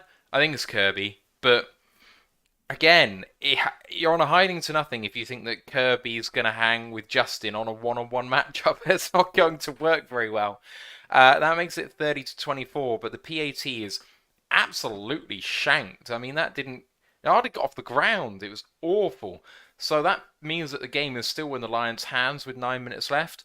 And the Lions, with 9 minutes to burn on the clock, just need to have a nice, slow, proceeding touchdown all the way down the field, make it the last possession. It's a bit long, but we've done a 9-minute possession before. They go 3 and out. Well done, boys. 1 minute gone, so at least they didn't burn up too much clock going 3 and out there. But 8 minutes to go, and Chicago go into their shell. I mean, they call some properly conservative plays on 3rd down and... I don't know what it was, like 8 or 7. Fields tries to get there with his legs, but he ends up sliding about 4 or 5 yards short and they punt it away.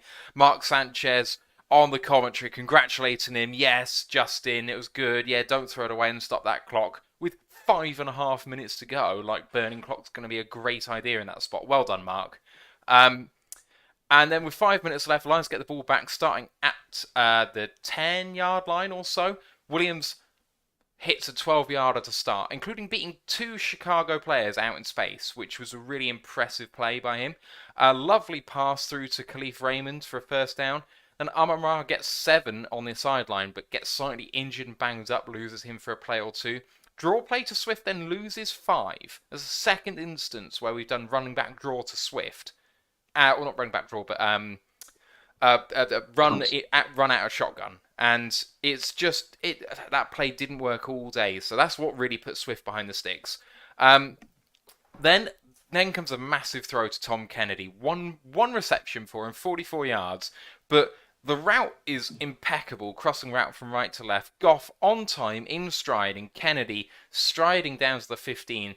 Then Amon-Ra Brown gets a little flip pass. He gets to the 2. Then Williams up the gut for the touchdown. 9 touchdowns now for Jamal Williams in the season. That matches Mikel LaShaw in 2012 for the highest, in the last decade, which is just incredible. PAT is good, and that puts the Lions up by a point. It wasn't ideal at the start of all of that going behind again that we punt away. And I do think Chicago really could have put the game on ice by being aggressive, but I actually think they'd cost themselves the game here by just trying not to lose. And then Detroit go and march 90 yards down the field. I mean, there were some clutch plays in there, but we've seen that the Lions are capable of this. So I think it's partly on them and partly on us, really. What Ant did you make of that final scoring drive in the game? It was just what the team needed, really. That shot in the arm, that belief in their ability to be able to close out a game. We saw it against the Vikings. They were not able to close out that game. It hit their confidence. But, finally in this game, they were able to put the drive together. They had the belief that they could come from behind, like you say, to come from 2 scores down, to immediately go behind again. That could have been a knockout blow to them, but fair play to them. They stood up, they did what they needed to do, they got back in it, and they were able to hold out afterwards. It's a mentality that we've not seen before. So that's what you want. What you want to see from your young players. You want to see them developing. You want to see them gaining this edge, this belief in their ability to win games. And yeah, we saw it. And on the Bears side, it's a tale as old as time in terms of bad teams who aren't used to winning, getting defense. I mean, we've seen it with the Lions, right? In terms of teams that don't back themselves, don't know how to win necessarily, or don't win enough, go into their shell, get defensive, just try and chew clock and become way too predictable. You never see the Chiefs or guys like that just kind of running 2-3 yards and just repeat run plays again and again. So a really nice stand from the defense, but again, it kind of goes back to what were all those Bears fans thinking? Like, sure, if you think you're going to win the game, great, but the enthusiasm and downright arrogance from them beforehand. I mean, their team is dreadful and is one of the worst teams they've had in the last 10 years. So, yeah, this basically showed it. That Fields run, like, we've literally just got back level, and then Fields he literally just runs down the spine, like you say. He runs to the right, cuts back to the left, through the linebackers and safeties, and it was like a Looney Tunes cartoon. Someone dived at his feet and missed, and it was like, where's like an outline of him? and then it just like disappears in a cloud of smoke. All day, just missed tackles. What was it, like 15 missed tackles, like just diving at his feet. And if you dive at Justin Fields' feet, you're not going to get him, like I said, because he's a lanky streak of piss, as I said yesterday, and he's got long, like slender legs. To pinch and grab and roll and take him down is hard. And that for me personally, that just knocked the wind out of my sails. It didn't for the team, but that was just such a Detroit thing. To get back level and then give up that huge chunk play, I was just like, oh, they're going to put us through the ringer again. And then the drive, like I said, the extra point missed. Like, I didn't even realize at first. Like I say, it was like such a flurry of emotion. I was like, oh, well, that changes things. Like, suddenly that's like, oh, well, they've screwed up. And now Detroit has got to, like I say, go down the field and chew clock and do a game-winning score, and that's not really in the Detroit Lions ethos. Like I say, the 3 and out didn't burn any clock, and then, yeah, like the last drive for the Bears was bad. Like they've just traded for a so-called franchise-changing second-round guy, and yeah, he had one catch for 8 yards. They didn't even challenge our secondary. Chase Claypool might as well have been sat on the bench the entire game. They had those just like that slide for 4 yards and they punted it away. It's like they didn't even try to finish the game. They just 5.5 minutes and they thought we'll just try to chew it up. Because that's what we do. As Tom says, teams that don't know how to win go into let's shut up shop and almost panic mode. Let's just run the clock down and then try to hang on for our dear lives. And for this week, that wasn't us. That was someone else. And it didn't work for them. So 31-30 lead, like there's like 2.5, 3 minutes on the clock. Do I feel confident? Probably not, no. Because I've seen this as tales all this time. The Lions trying to defend a lead. Minnesota, Baltimore, and I know that they've got a good kicker in Santos, so I thought I could barely watch. I was watching through fingers because how many times have we lost on a field goal? And it would have just been another kick to the gut. But yeah, we saw it out and got the job done from there on out. Yeah, we did have a couple of comments from Ash I just want to get to. First on Kirby Joseph and his development. He said, I think that's underrated about it is this is his third year in a split safety zone system. He was almost exclusively the high safety in a cover 3 in college, so he's really learning how to communicate properly back there with another person, which is a fair comment.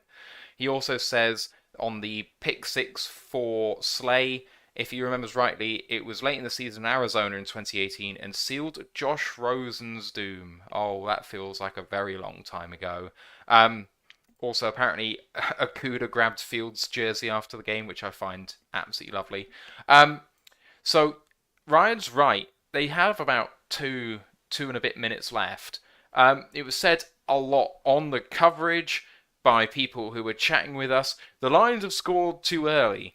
Did the Lions score too early? Because I don't think you pick and choose this. You can try and scheme it up as best you can to kill clock, but I don't really know what to say to people who are like, oh, we've doomed ourselves because we've scored too quickly.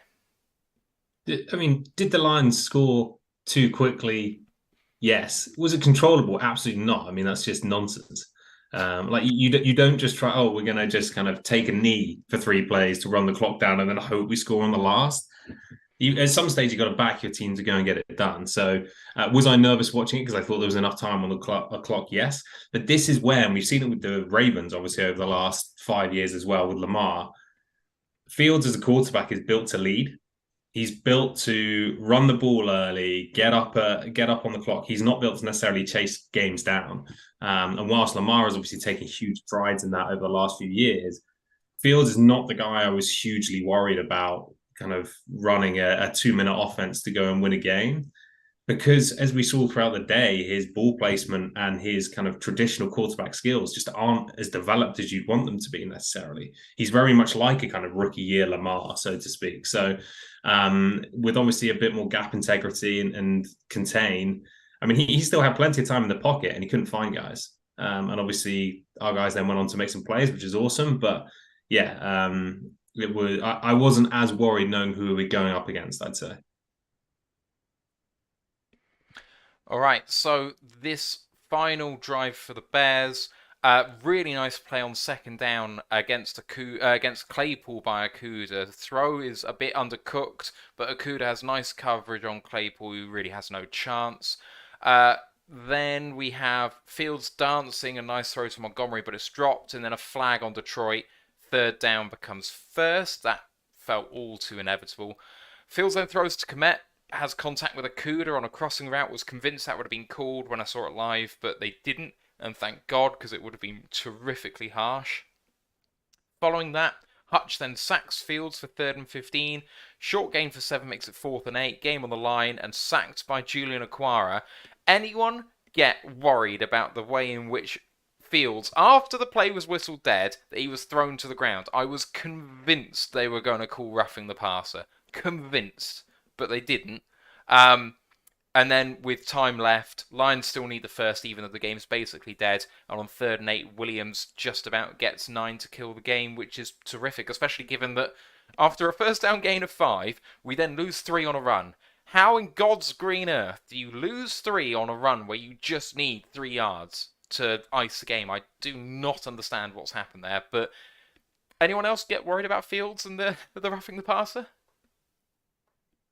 I was worried how many attempts it took to bring him down. I think Anzalone had a shot. I think Bugs had a shot. And then, like I say, Aquara misses the first time, gets back up and finishes it. I was expecting him to escape pressure and find a receiver and just I'd have had a meltdown. But he was that far behind, like I said. He got flustered, thank God. He was like a rabbit in headlights because the entire defensive line was literally swatting at him. But yeah, he came down on him, but he was controlled. But I suppose we've seen calls like that, like Tracy and Kirk Cousins, where you bring down a QB controlled and he gets flagged. But it was the icing on the cake. I was excited too early because then I realised, they've got all the timeouts. We've still got to get that first down. And we still made hard work of that. Thank God for Jamal Williams just eking over the line, carrying 2 defenders with him. But we deserved it in the end.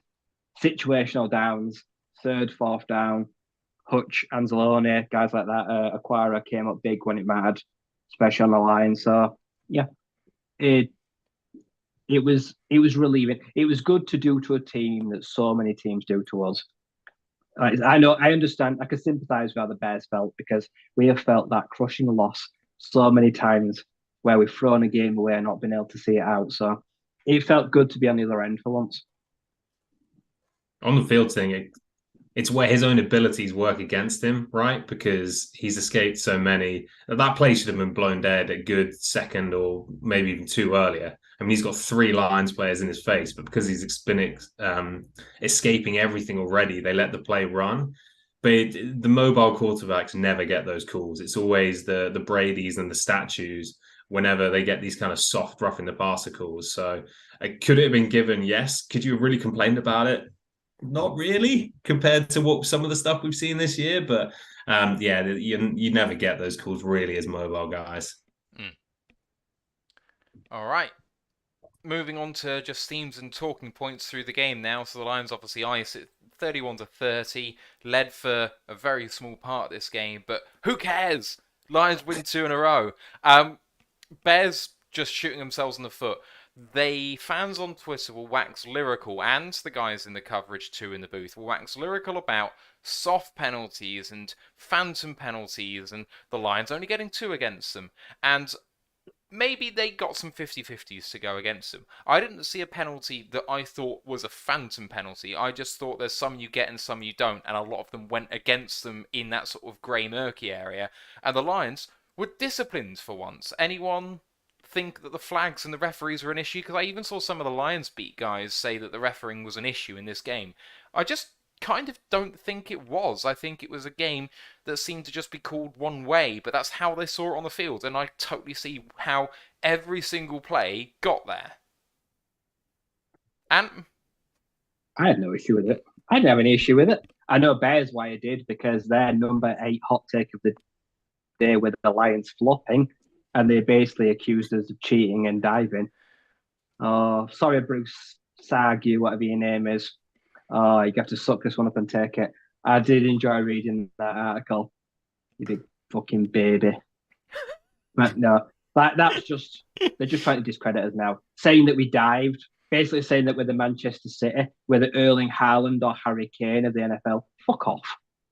We say we're not one of those diving twats. But yeah, no, I agree that we get these calls thrown against us all the time, and time again we lament the officials and we give them a hard time. Sometimes we would go to them first before looking and criticizing ourselves.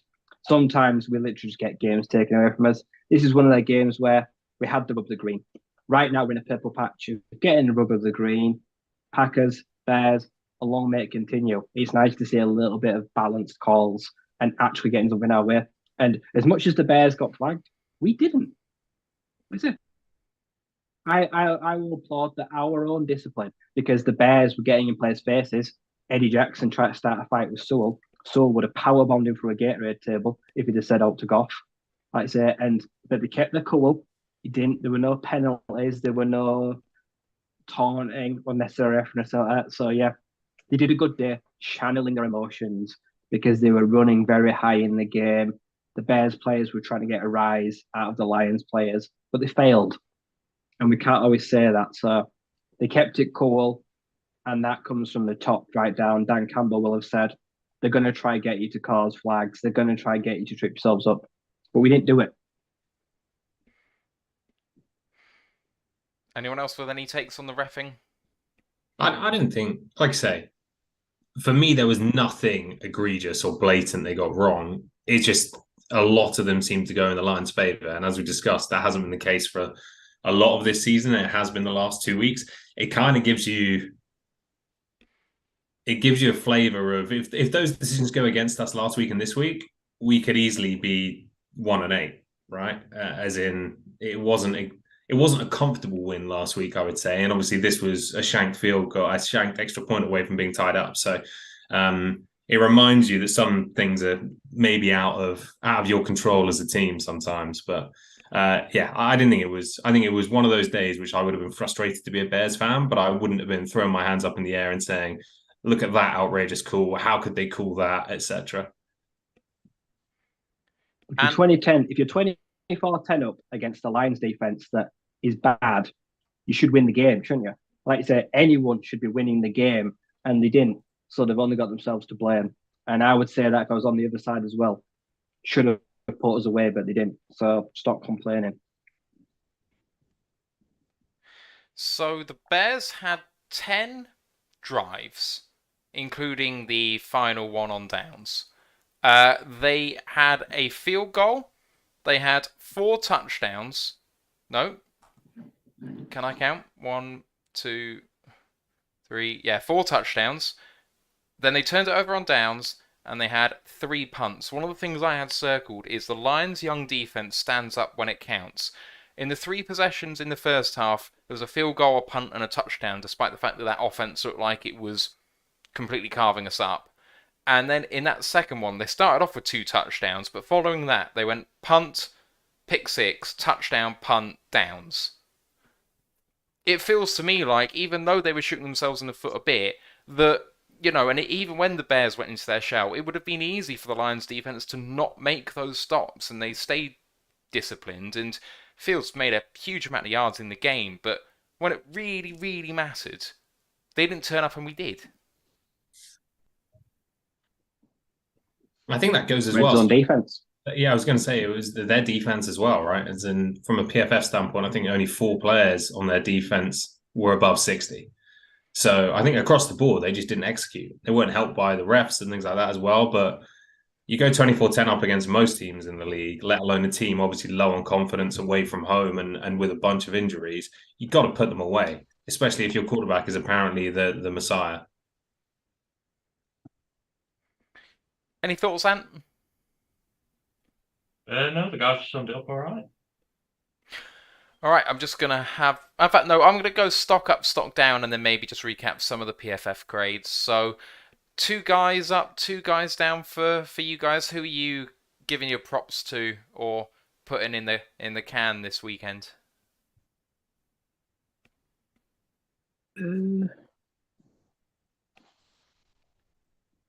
I'll say stock up offensive line in general. Decker had a bounce back game. Like I say, he's been holding in penalties lately, but held up very well in pass pro. Stock down, Swift massively. I can't tell if he gets healthier, he looks worse, but confidence and morale is at an all-time low, and it's really showing. Justin Jackson again, stock up. He is firmly in that running back by committee 1-2 now. I think he could be back next year. Looks good. Stock up. Khalif Raymond. Like I say, he's been quiet. He's been quiet this year, and that's even with a depleted thing. But when we needed him and when we called upon him, he was there and made some really clutch catches. Like I say, and they were in traffic as well. So Goff right now looks confident, and he's not even got his best weapons around him. So wait till Jameson Williams comes back, which I'm hoping is very, very, very, very soon, because I cannot wait to see that kid. I'm so excited. But yeah, the offense has found its form. It went into that lull for like 2, 3, 4 weeks. Patriots to like Miami, like say Dallas, they were bad. But yeah, it seems to have turned a corner. Will Harris down a bit as well, like you say. He didn't have a good game. Even as keeping Armani out of the team, it's just like you pick your poison. Do you want a bad Will Harris or do you want a bad Armani? So, yeah, it's what it is. Yeah, that's for stock down for me. Outside of Okuda, defensive backfield really took a step back. Jacobs hasn't maybe had the impact we were hoping coming back. Although obviously coming back from a long time out, I've got no issue with it. But obviously the safeties, Joseph took a big step back. CJ Moore, I don't think did a huge amount when he came in from Deshaun Elliott. And I think whenever your hard-hitting safety gets laid to the ground by another quarterback is not a great look. So whilst Deshaun Elliott did nothing wrong, defensive backfield for me did take a bit of a step back.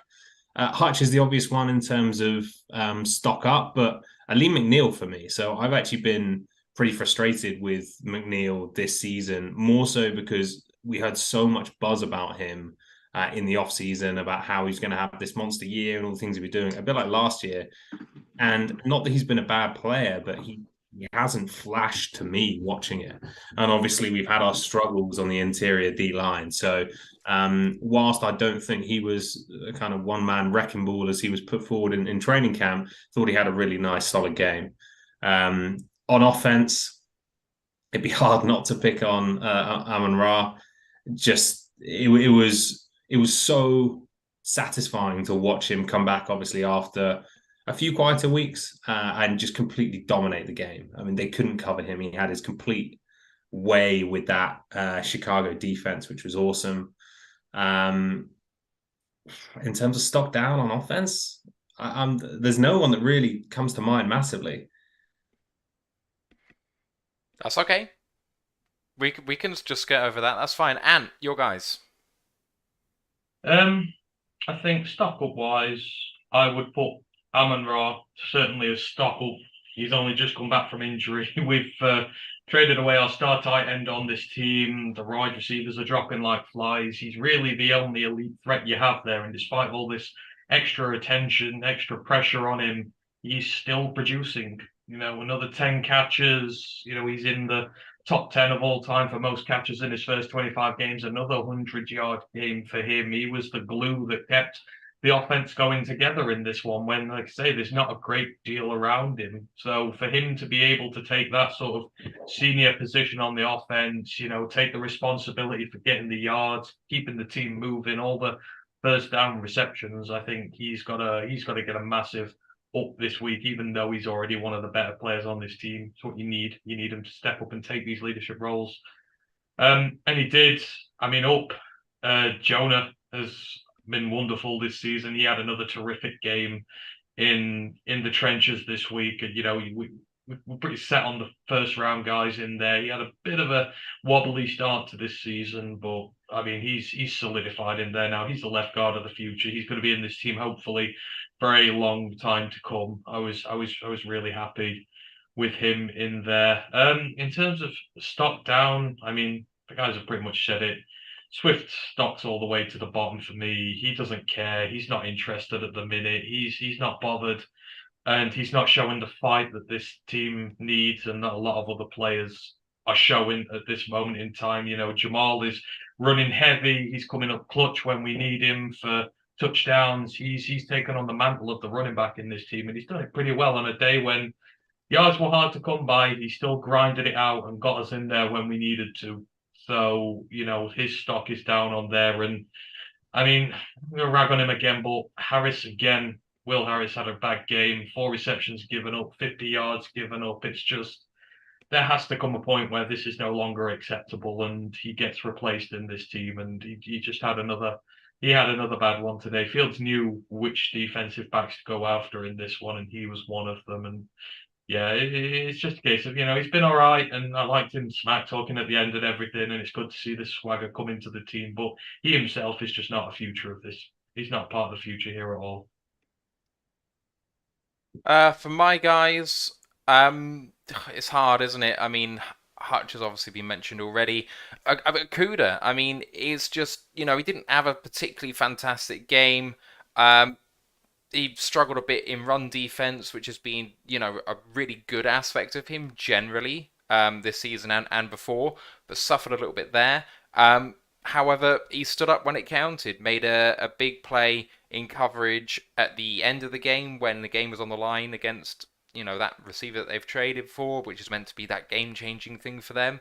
And the pick six, it was instinctive, but he's starting to put himself in the right position to make plays, and it ain't going to be perfect. It's still a learning curve for him, but he's moving in the right direction, which is really great to see. I thought Anzalone had a generally pretty good game again. He's a limited linebacker, and I just have lower expectations for him, and every time he plays about average, I'm pleasantly surprised, and he continues to be average, and that is what we need from a transitional area of the defense. Most of the guys are young or they're not coming back in that room, and he is making it passable there, and that's all I can ask for.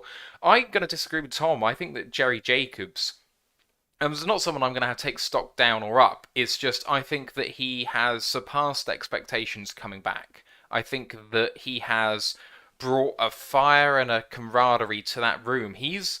For me, he's a leader in that room. Like the whole seatbelt gang thing, which seems to kind of disappear when he's not there, but reappears suddenly whenever he's on the field, and the whole DB room get into it. It's a source of pride for them. And he exemplifies everything that room's trying to do. And he had a couple of good plays in there, mixed in with some bad ones, but I don't necessarily think it was a bad game for him, necessarily. Stock up, I'm going to pick out Jonah Jackson.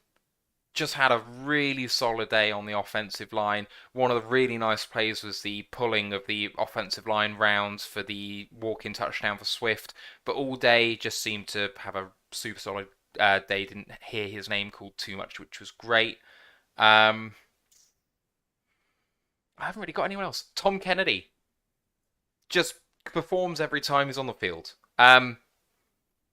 So there was a comment, actually, someone put it in the YouTube channel, that Tyreek Hill has had his say on Tom Kennedy and said, "You can't tell me Tom Kennedy don't run like Wes Welker." I kind of think he has a point. I do. Yeah. I kind of see it. And Kennedy came back I don't know if it was obviously it's all pretty tongue in cheek, but I think it's a pretty big compliment, isn't it? Wes Welker. I know he wasn't a track athlete, but if you can scramble and move like he did, then you're not in bad company. I thought that was really, really cool. So yeah, there we go. Them's my guys. So I thought he was dissing him, saying he was slow. Because Tom quoted it and said, I think he was dissing him, saying he moves like an old man. Yeah, that too, I think. But it's a pretty nice comp, though. I mean, okay. I'll take Wes Welker. Danny Amendola, Wes Welker. If Tom Kennedy can be the new Danny Amendola, that's fine by me, I suppose. Practice squad hero, wide receiver 1 for the practice squad, always makes a contribution in season when injuries inevitably hurt us. He did comment back saying, "I chill out," which is just great. We did have a question or two from the chat, and if you guys want to get a question in at me in the chat, and I'll get to it after this. If not, we'll wrap up afterwards. We'll stay live on the YouTube and Twitch, but we'll just wrap up the recorded show. We'll get to SW Lion first. It's on DeAndre Swift. He said, Swift looked healthy to me yesterday, and if he is, he needs more carries and more passes where he's open in space. Do you agree? I think I know where this one's going to go from what we've already heard, so I'm going to try and take it to the guy who maybe not have expressed too much of an opinion on this, which is Tom. What do you make of DeAndre Swift? Do we need to start trying to feature him more because of who he is and what he can do? Or phasing him in very slowly given how he's done so far with those reps? So I haven't really seen any flash of what we saw in the first few games of the season, which was an elite top-end running back.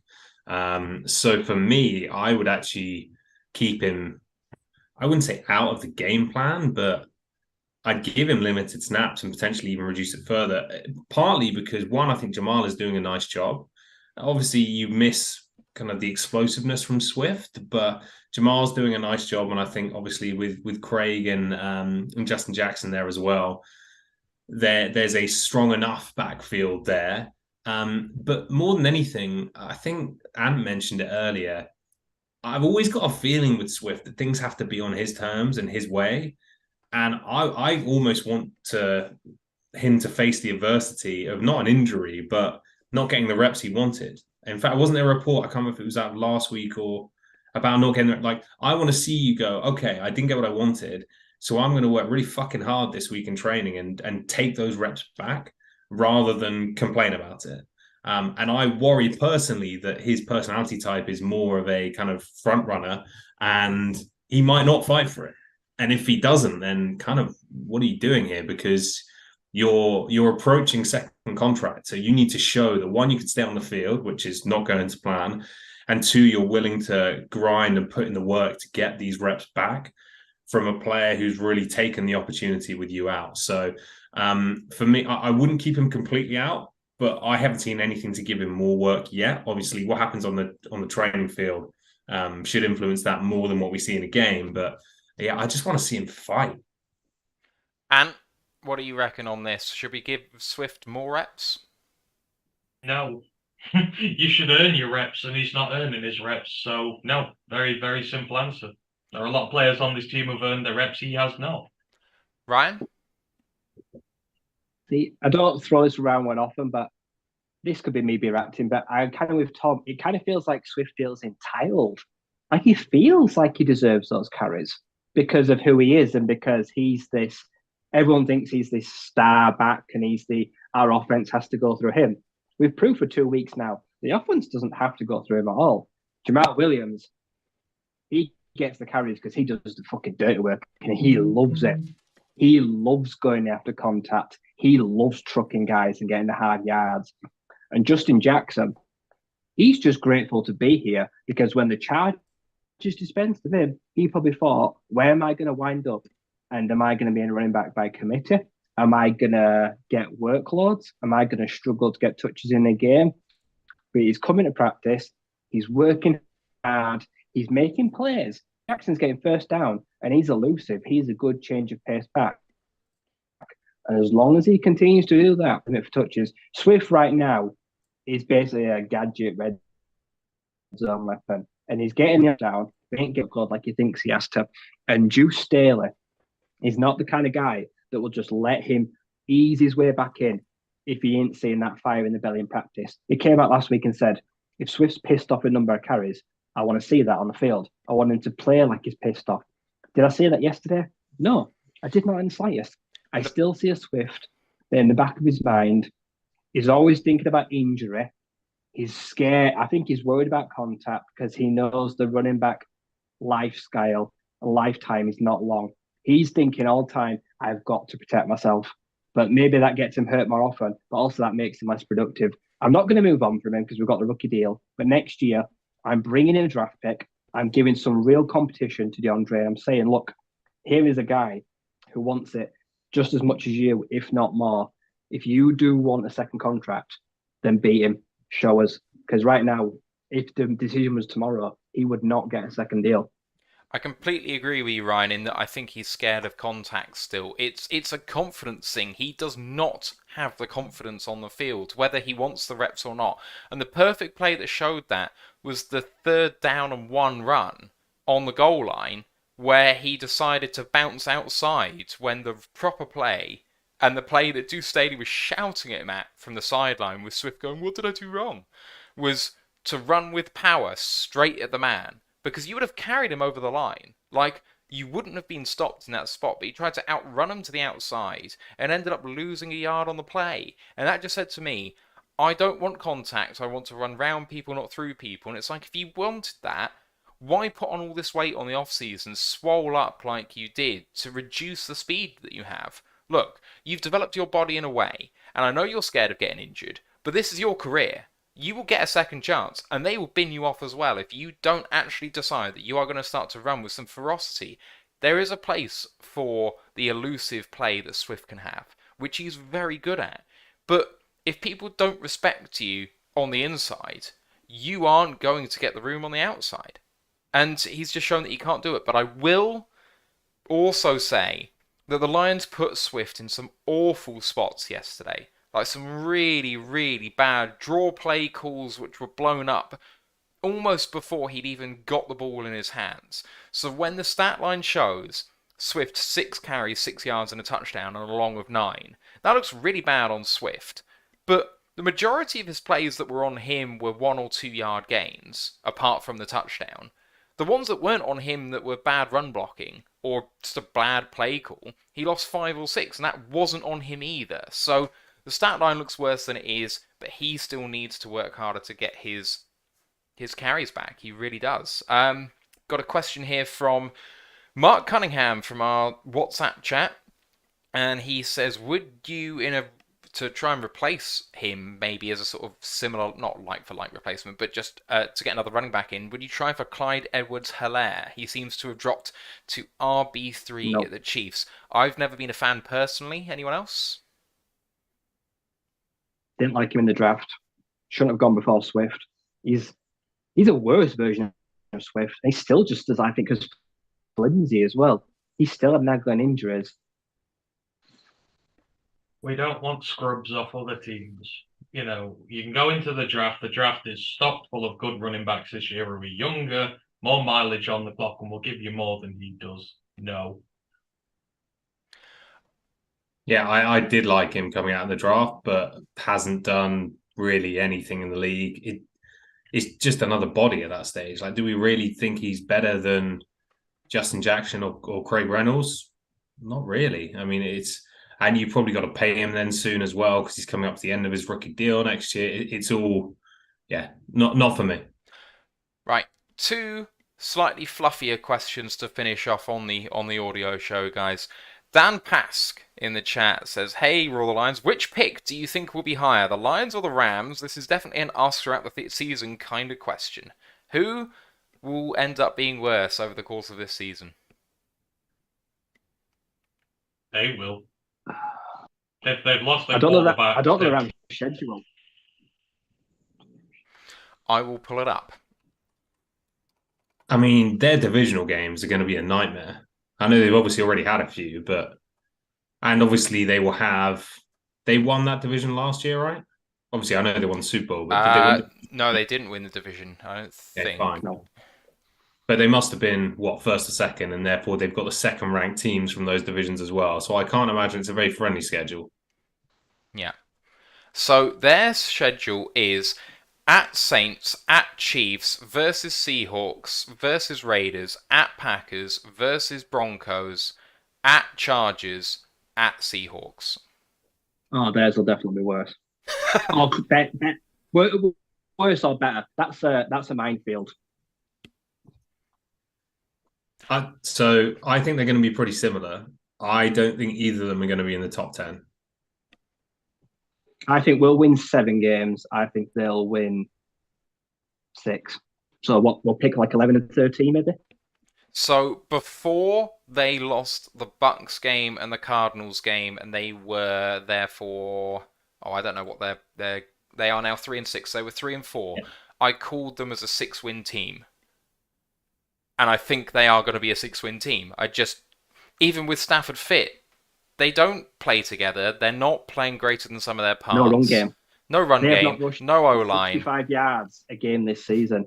Like Darrell Henderson, he ain't Cam Akers. Like he had that. Ooh, I came back from an ACL after 5 months. Well, good for you. You're still not a very good running back, and He he doesn't still want to don't play trust for them you. anyway. He doesn't want to play for you anyway. So yeah, this team is about to disintegrate. The only good thing they've got right now going for them is probably Bobby Wagner, because even Jalen Ramsey was poor yesterday. I think he's well overrated. So at Saints next week is massive for them because That's hard. It's a hard game, and the Saints played poorly against the Steelers yesterday, but they could legitimately lose that game. Then they got the Chiefs, the Seahawks, and then maybe they pick 3 up in a row against the Raiders, Packers, and Broncos. But they could drop all of those games the way they're playing. Like, they could lose out from where they are. They are playing so badly. So, God knows. I think on average they get another 3. But I think they'll Plus definitely Cooper Cup. Yeah, They lost him to that injury as well. Yeah. So, in answer to the question, I think their pick will be higher than ours. I think we'll have the lower pick. Final question, bit fluffy, but I thought I'd take it from Ash. Says, which Premier League player would you take on loan over the World Cup period to give us a push? Adama Traore could be a great running back. If your answer isn't Akim Fenwa as like an offensive lineman, you're doing it wrong. Oh, not that bell end. Oh, that's so harsh. I like him. I can't stand him. He's such an arrogant tosser. And he's a shit footballer too. Any other suggestions? I don't even know how to answer that question. I'd take any of the Aston Villa back 4 because they can punt it about 80 yards every time they touch the ball. Ooh. Ash just complained at me that I'll take Akinfenwa was not a Cup. Premier League player, but I don't care. Sorry. Oh, let's go outside the Premier League. I'll take Andy Cook from Bradford, one of the highest English scorers in the whole country. The guy is a finisher. He will stretch the field. He'll take the roof off of a defence. He's got 15 goals this season. He's got more than most of Aston Villa combined. As a Liverpool fan, I'm hard pressed to not take Haaland. No, I'm taking Mo Salah running down the wing. It's got to happen. The guy's in terrific physical condition, could probably hang for speed and physicality on the wing. He's built like a brick house. Oh, give over, Matt. It takes a gust of wind to blow him over till he's like calling for a foul. Can you imagine, in Darius Slay landing a hit on him? It'd break him in half. He'd break Darius Slay. Come on, man. Don't give me that. No. I'm not. No chance. Anyone else? Any suggestions? Premier League football died a bit of a death for me over the last few years. I've only got so much time to watch so many sports, so I don't think I can throw anything else in there. If he was still playing in the Premier League, Diego Costa would have been a hell of a football player. Just nasty bastard. Or like someone like Drogba, that sort of player would have just been fantastic. There must be some like potential scat backs. Obviously, Christian Wade came from rugby, but guys who you can just put in kind of third down backs. Yeah, there must be. Who are like the quick? Who are the quick wing backs now? I really don't know. I haven't watched that much Premier League football either. Oh yeah, Costa is back in the Premier League. He's at Wolves. That's the correct answer. There we go. All right. Anyway, shall we wrap the show, boys? Unless anyone has anything they want to bring up. All right. No, if you're going to New York on Sunday, let me know. Yeah, we're arranging the tailgate. Ryan is going, so if you are there, please give him a shout. What's your Twitter? I should get that out. I can never remember it offhand. It's just at Ryan McCluskey, isn't it? At _ McCluskey, yeah. But no one will be able to spell that, so just find Roaring Lions. You won't be able to spell my name. Yes, at us if you want to meet Ryan in New York. Final thing from me, can we please petition that Mark Sanchez never calls another game? Oh, God, yes. Yes, I'd give quite a lot for that to happen. Yeah. Tony Romo, Mark Sanchez. Just get rid of both of them. commentators that use "we" in general to support a team they are commentating on is unacceptable, and the fact he's terrible at it as well doesn't help. Yeah. Ash says he wants Leon Bailey as a scat back, just to say. But anyway, we move on. Thanks for listening, everybody. Next show, the Giants preview show is on Thursday. College podcast happening at some point this week. Reviewing Week 11. Looking forward to Week 12. Find us on Royal Lions UK on YouTube, Twitter, Facebook, Instagram, and Twitter. The Facebook group for Worldwide fans, Detroit Lions fans, UK1 Pride Worldwide. Ash's preview articles are on ROTLLionsUK.com. Don't forget to check us out there and subscribe to us on YouTube and Twitch. Rate us 5 stars if you can on your podcast provider. Always much appreciated. Thanks to everyone for listening. To my co-hosts Ryan, Tom, and Ant, thank you. My name's Matthew Turner. We'll see you next time on the Royal Lions UK podcast. Let's go, Lions. One pride and Victory Monday! Fuck the Bears. Fuck the Bears. Recording stopped. Right, we're still live as always, so if you want to chat for a bit or talk around the NFL or go, then all good. All good. My laptop is about to die, so I'm probably going to use that as a hint that I should probably drop. But that's fair. It's been an absolute pleasure, gents. Apologise, it's been a while. It has. You have a good time away? Did indeed, yeah. Did indeed. And I've now got 2 weeks off work. Oh, sweet. Back to the on gardening leave. When's the new gig starting? Next Monday for me. Next Tuesday, week tomorrow. So, yeah. So you're going for a new job too, then gardening leave.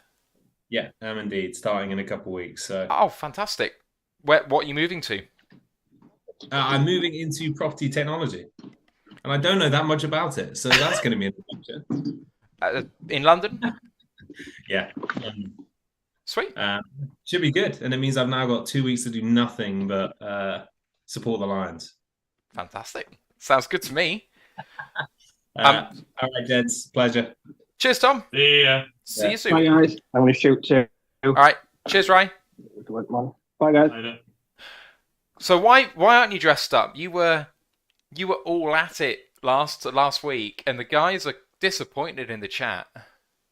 Yeah, but it would have been the same outfit, and it kind of loses its appeal when you do it too often. So I need a new outfit. I'll get one for the next win. We might have the funds in the Royal Lions bank account to buy you party outfits for our wins. We probably won't have to buy very much, but it could be a good use of the funds, I think. Okay. What do we have? Geordie Mansion says, "Hey Ryan, if you're in New York, the further you are from Times Square, the cheaper I Love New York shirts. Times Square is $20 a shirt, 8 blocks away, it's $4. Fair comment. It's been a long time since I've been to New York. I am really, really gutted that I'm not going with him. Mark, No. Sorry. Yeah, I was about to say it is gutting that we can't go. You seem quiet today. That was a full house, wasn't there? So people don't get to hear Tom very often. They hear me all the time. So Fair. Mark came back on that Edwards-Hilaire question where he said, "I think he would do quite well at the right team. However, he gets what we were saying. There's plenty of good running back stock coming through the draft." And that's the thing. The draft is so rich of running backs that can do a job all the way down. Even in like the 6th round, you can pick up someone who is high risk, high reward, like Mo Ibrahim. Like, I know we don't really want any injured backs or anyone injured coming, but in the 6th round, I'm prepared to take a risk on someone like that because he's had 2 injuries in college, but he's one of the best running backs in college football. was that Ibrahim you mentioned? Yeah. Yeah, he's on a tear this year. Big Ten's got a lot of good running backs this year. You're going to see a good battle on Saturday, actually. You got Chase Brown versus Blake Corum.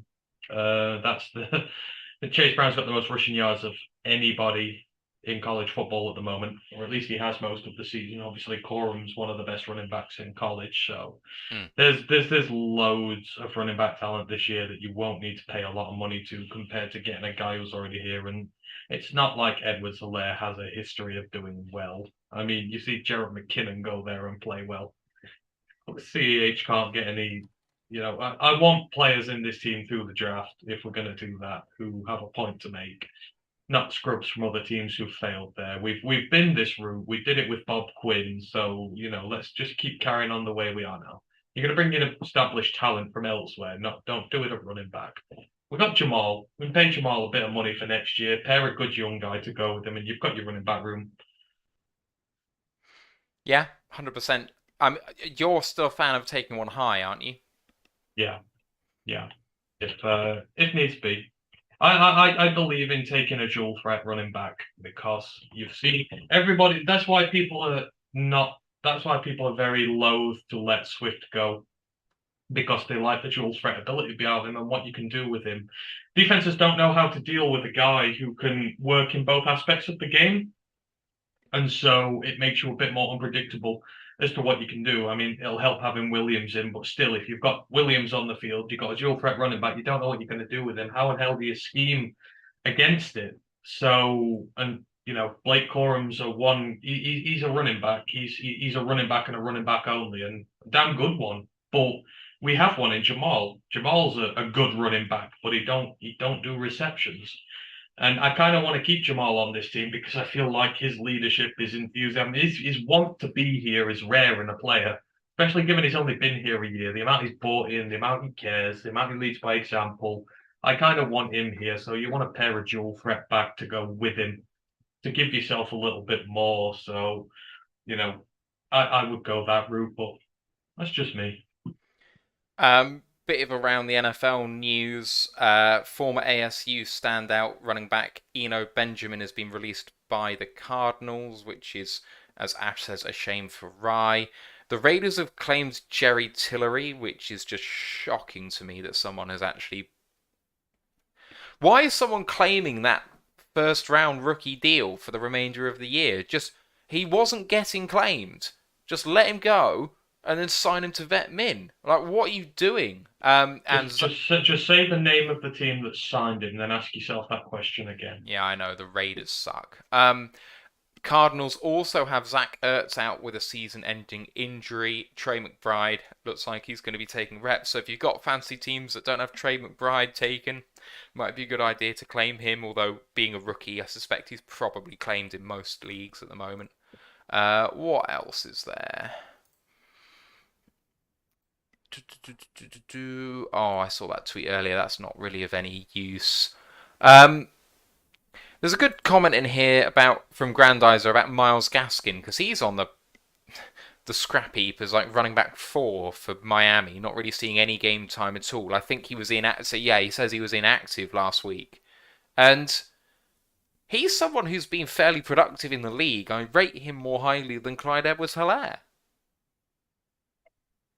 I just don't get CEH. We need a running back 1. He's not a running back 1. You're not going to find a pure franchise running back 1 on the Dolphins scrap heap, with all due respect to the Dolphins. You're going to be spending $1 million, $2 million, or whatever on him, and you don't need that. Again, you go get a running back 1 in the draft and not pay him anywhere near as much money, and you've got him on a 5-year safety deal. It's the whole reason of doing it. So yeah, I'm just not about taking any scraps elsewhere. I want a proper running back 1 to lead this line. So, the best place to get one of those is through the draft. It always will be. So, one of the reasons why I don't want to take one high is just with the amount of depth in there. I don't want to lose value by missing out on a high-value defensive player when you can get good running back talent later, but I do get the idea of taking one high if they're a proper dual threat. So one of the big 2 would be pretty exciting. Well, look, if Swift stayed healthy, he'd be a hell of a pick in a second round. A hell of a pick. It wouldn't be in question if he was a little bit healthier. We wouldn't question it one bit. So it's all about finding the right guy. You've got to just find the right one for you, and if he's there, then he's there, and you go for him. It doesn't matter how you've got 5 picks in the top 65, so you've got room to maneuver around. You can trade down. You can get another pick in the 2nd or 3rd round. There's your guy. it's not like you've only got minimal picks at the top and you're going to waste one on there. You're still going to be getting 2 elite talents in the first round and others high. So, and our offense relies so much on running backs that it is a position of importance. I know positional value wise, it's not, and you can pick up guys off the street who do it. But if you really want to invest in your own game, you've invested in your offensive line, you've got all the parts there you need for that. Got to have some running backs to go with it because we've not had a healthy good one for a while now. I just look at Charbonnet being ranked in the sort of mock draft database around like 120, 130, and I think he'll come in from there. I think he might be a late day 2 pick, but I look at him and I'm thinking, if he's on the board, I want him because while he was really a pure running back early on in his college career, he's kind of come on in the receiving game recently. He's done a bit more at UCLA in that side of things. But running the ball, he's improved every year. Same number of touchdowns this year as he had last year running the ball. Productive in the receiving game. Got 270 yards through the air this year. Like, that's not nothing for someone who was pigeonholed as just a power back, really. Yeah, but it's not a true receiving threat either. I No. mean, it depends. You are getting him as a power back. You're not taking him for his receiving ability. I mean, any running back you can take and you can try and turn him into a receiver, but there's those guys who naturally have it, and there's those guys that naturally don't have it. Yeah. And it's very, you've got to decipher between the two. But I mean, you can get good running backs. I mean, like I say, Kamara was taken later on. He's one of the best dual threat guys out there. It doesn't have to be high. It's all about finding the right guy and about spending the necessary pick on him. The Lions do that. Every pick they make, they trade around a lot. But, they always value the skill for the position. And for the most part, they seem to do a pretty good job with it. So if they feel there's a guy there they need, then you go and get him. But when you put such an emphasis on our running game like you do, you've got to put some investment into it. And I hate to say it, there ain't a lot there when Swift's gone at this moment in time. A lot of serviceable guys who you can come in and bring in as rotations, but you need a lead back. You absolutely need a lead back. And we don't have one going into next year.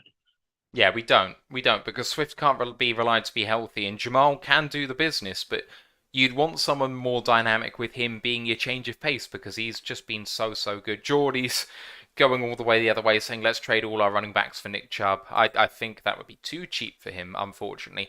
Just on Charbonnet, I do wonder how much of his uptick in his production is down to the uptick in form of Dorian Thompson-Robinson, because he's been absolutely electric this year. But there we go. There's a question I wanted to just get to before I need to bounce, which was Jamie Clark asking, draft-wise, it looked like we might pick top 5 and top 20. It now looks like we might have 2 picks around 10. Does that impact any draft strategy you might have looking at who might be drafted where? Not for me. Defense was always the idea with the top 2 for me, and the first round is loaded heavy with defense. So I'd still be spending my 2 picks on defense or Quentin Johnston. I would, he's in my thoughts there. It's defense or him. He's the only offensive player I'm looking at in the first round at the minute, and he did his stock no end of good against Texas the other day. So, I would be tempted if one of the picks is quite low. I mean, in the teens, like 18, 19, I'd pull the trigger on him, 100%. For a little higher, I'm not sure, but no, it's not really affected my overall strategy. We'll get to really good defenders, or we'll get our X receiver that we desperately need out of it. So I'm happy regardless. I think it changes my strategy slightly. If we were picking in the top 5, I'd be looking at Will Anderson and Jalen Carter and getting one of those 2 guys, because I just don't think that both of them will get picked in the top 4. I think that there'll be someone that comes in and supplants one of them, and I just take the other one. But now it looks like both picks might be outside the top 5. It does change me slightly. I think the first pick I might be looking at corner. There's just a few guys up there who I think really can do the business. I'd love to see Keely Ringo in this defense. I think that'd be a really good fit. I think he's going to go really high. I think it's going to... Well, yeah, but okay, but if our pick's around 10, I can see a couple of O linemen going that high. I can see a couple of Clemson linemen going that high. I do like the idea of Quentin Johnson being the other one. It depends how high he goes. One quick fire, couple of quick fire ones from Jamie, and then I really need to bounce. Who's Ant's top 3 running backs after Gibbs and Bijan, and how far would Bijan have to fall for us to go and get him? I'd pick Bijan in the second round if he fell there. Bijan's a power back, but he is a rare power back. He's not. I mean, he can. He is a decent receiver, but you take him for his power rush ability. But it's rare. He's been compared to Barry, and I know it's slanderous to say that, but you look at the toughness, the way he runs, the way he makes guys miss, and you can see it.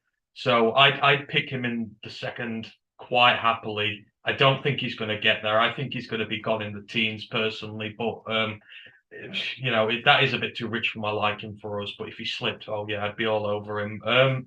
So the one after Gibbs and Bijan, who's next? Corum is up there for me. Mohamed Ibrahim, providing he spends the rest of the season healthy, is right up there for me. Oh God, Israel Abanikanda is my big guy. The guy from Pitt. He's amazing. I know he's in the hundreds at the minute, but he's rising up draft boards every single week. He is such a great running back for Pittsburgh. I mean, they've needed him having Slovis there, and he's carried that offense a lot of this season. He's a very tough running back who you're probably going to get a bit later in the draft. I'd love to have him here. So it'll be Israel, Raheem Sanders from Arkansas. His nickname Rocket because the speed he has is incredible. Obviously, I watch every Arkansas game for KJ Jefferson. I didn't really know a great deal about him before this season, but he's legit. He's probably going to go in the draft this year. So I'd probably put Corum in there. I'd put Israel in there, and I'd put Raheem Sanders in there as well. But there's so many good ones. And that's why, there's going to be a lot of people who have different takes on this. I mean, obviously, you could have Kendre Miller in there from TCU, Zach Charbonnet, you'll have in there Deuce Vaughn from Kansas State. You've kind of got everything that you want in the draft this year. But yeah, Israel, Raheem, and yeah, they would be my favorites. Right, I need to draw this to a close because I've got a few bits to do at home before I edit this show. So, thanks to everyone for listening. Hope you got some answers. Got any comments on the game, leave them below and I'll try and get to them later. Thanks to Ant for sticking with me for a bit of a chat afterwards. You free Thursday? Yeah, I'm off Thursday. Oh, cracking. All right. Right, folks, we'll see you on Thursday for that show and college show earlier. Thanks a lot. We'll see you soon. Bye.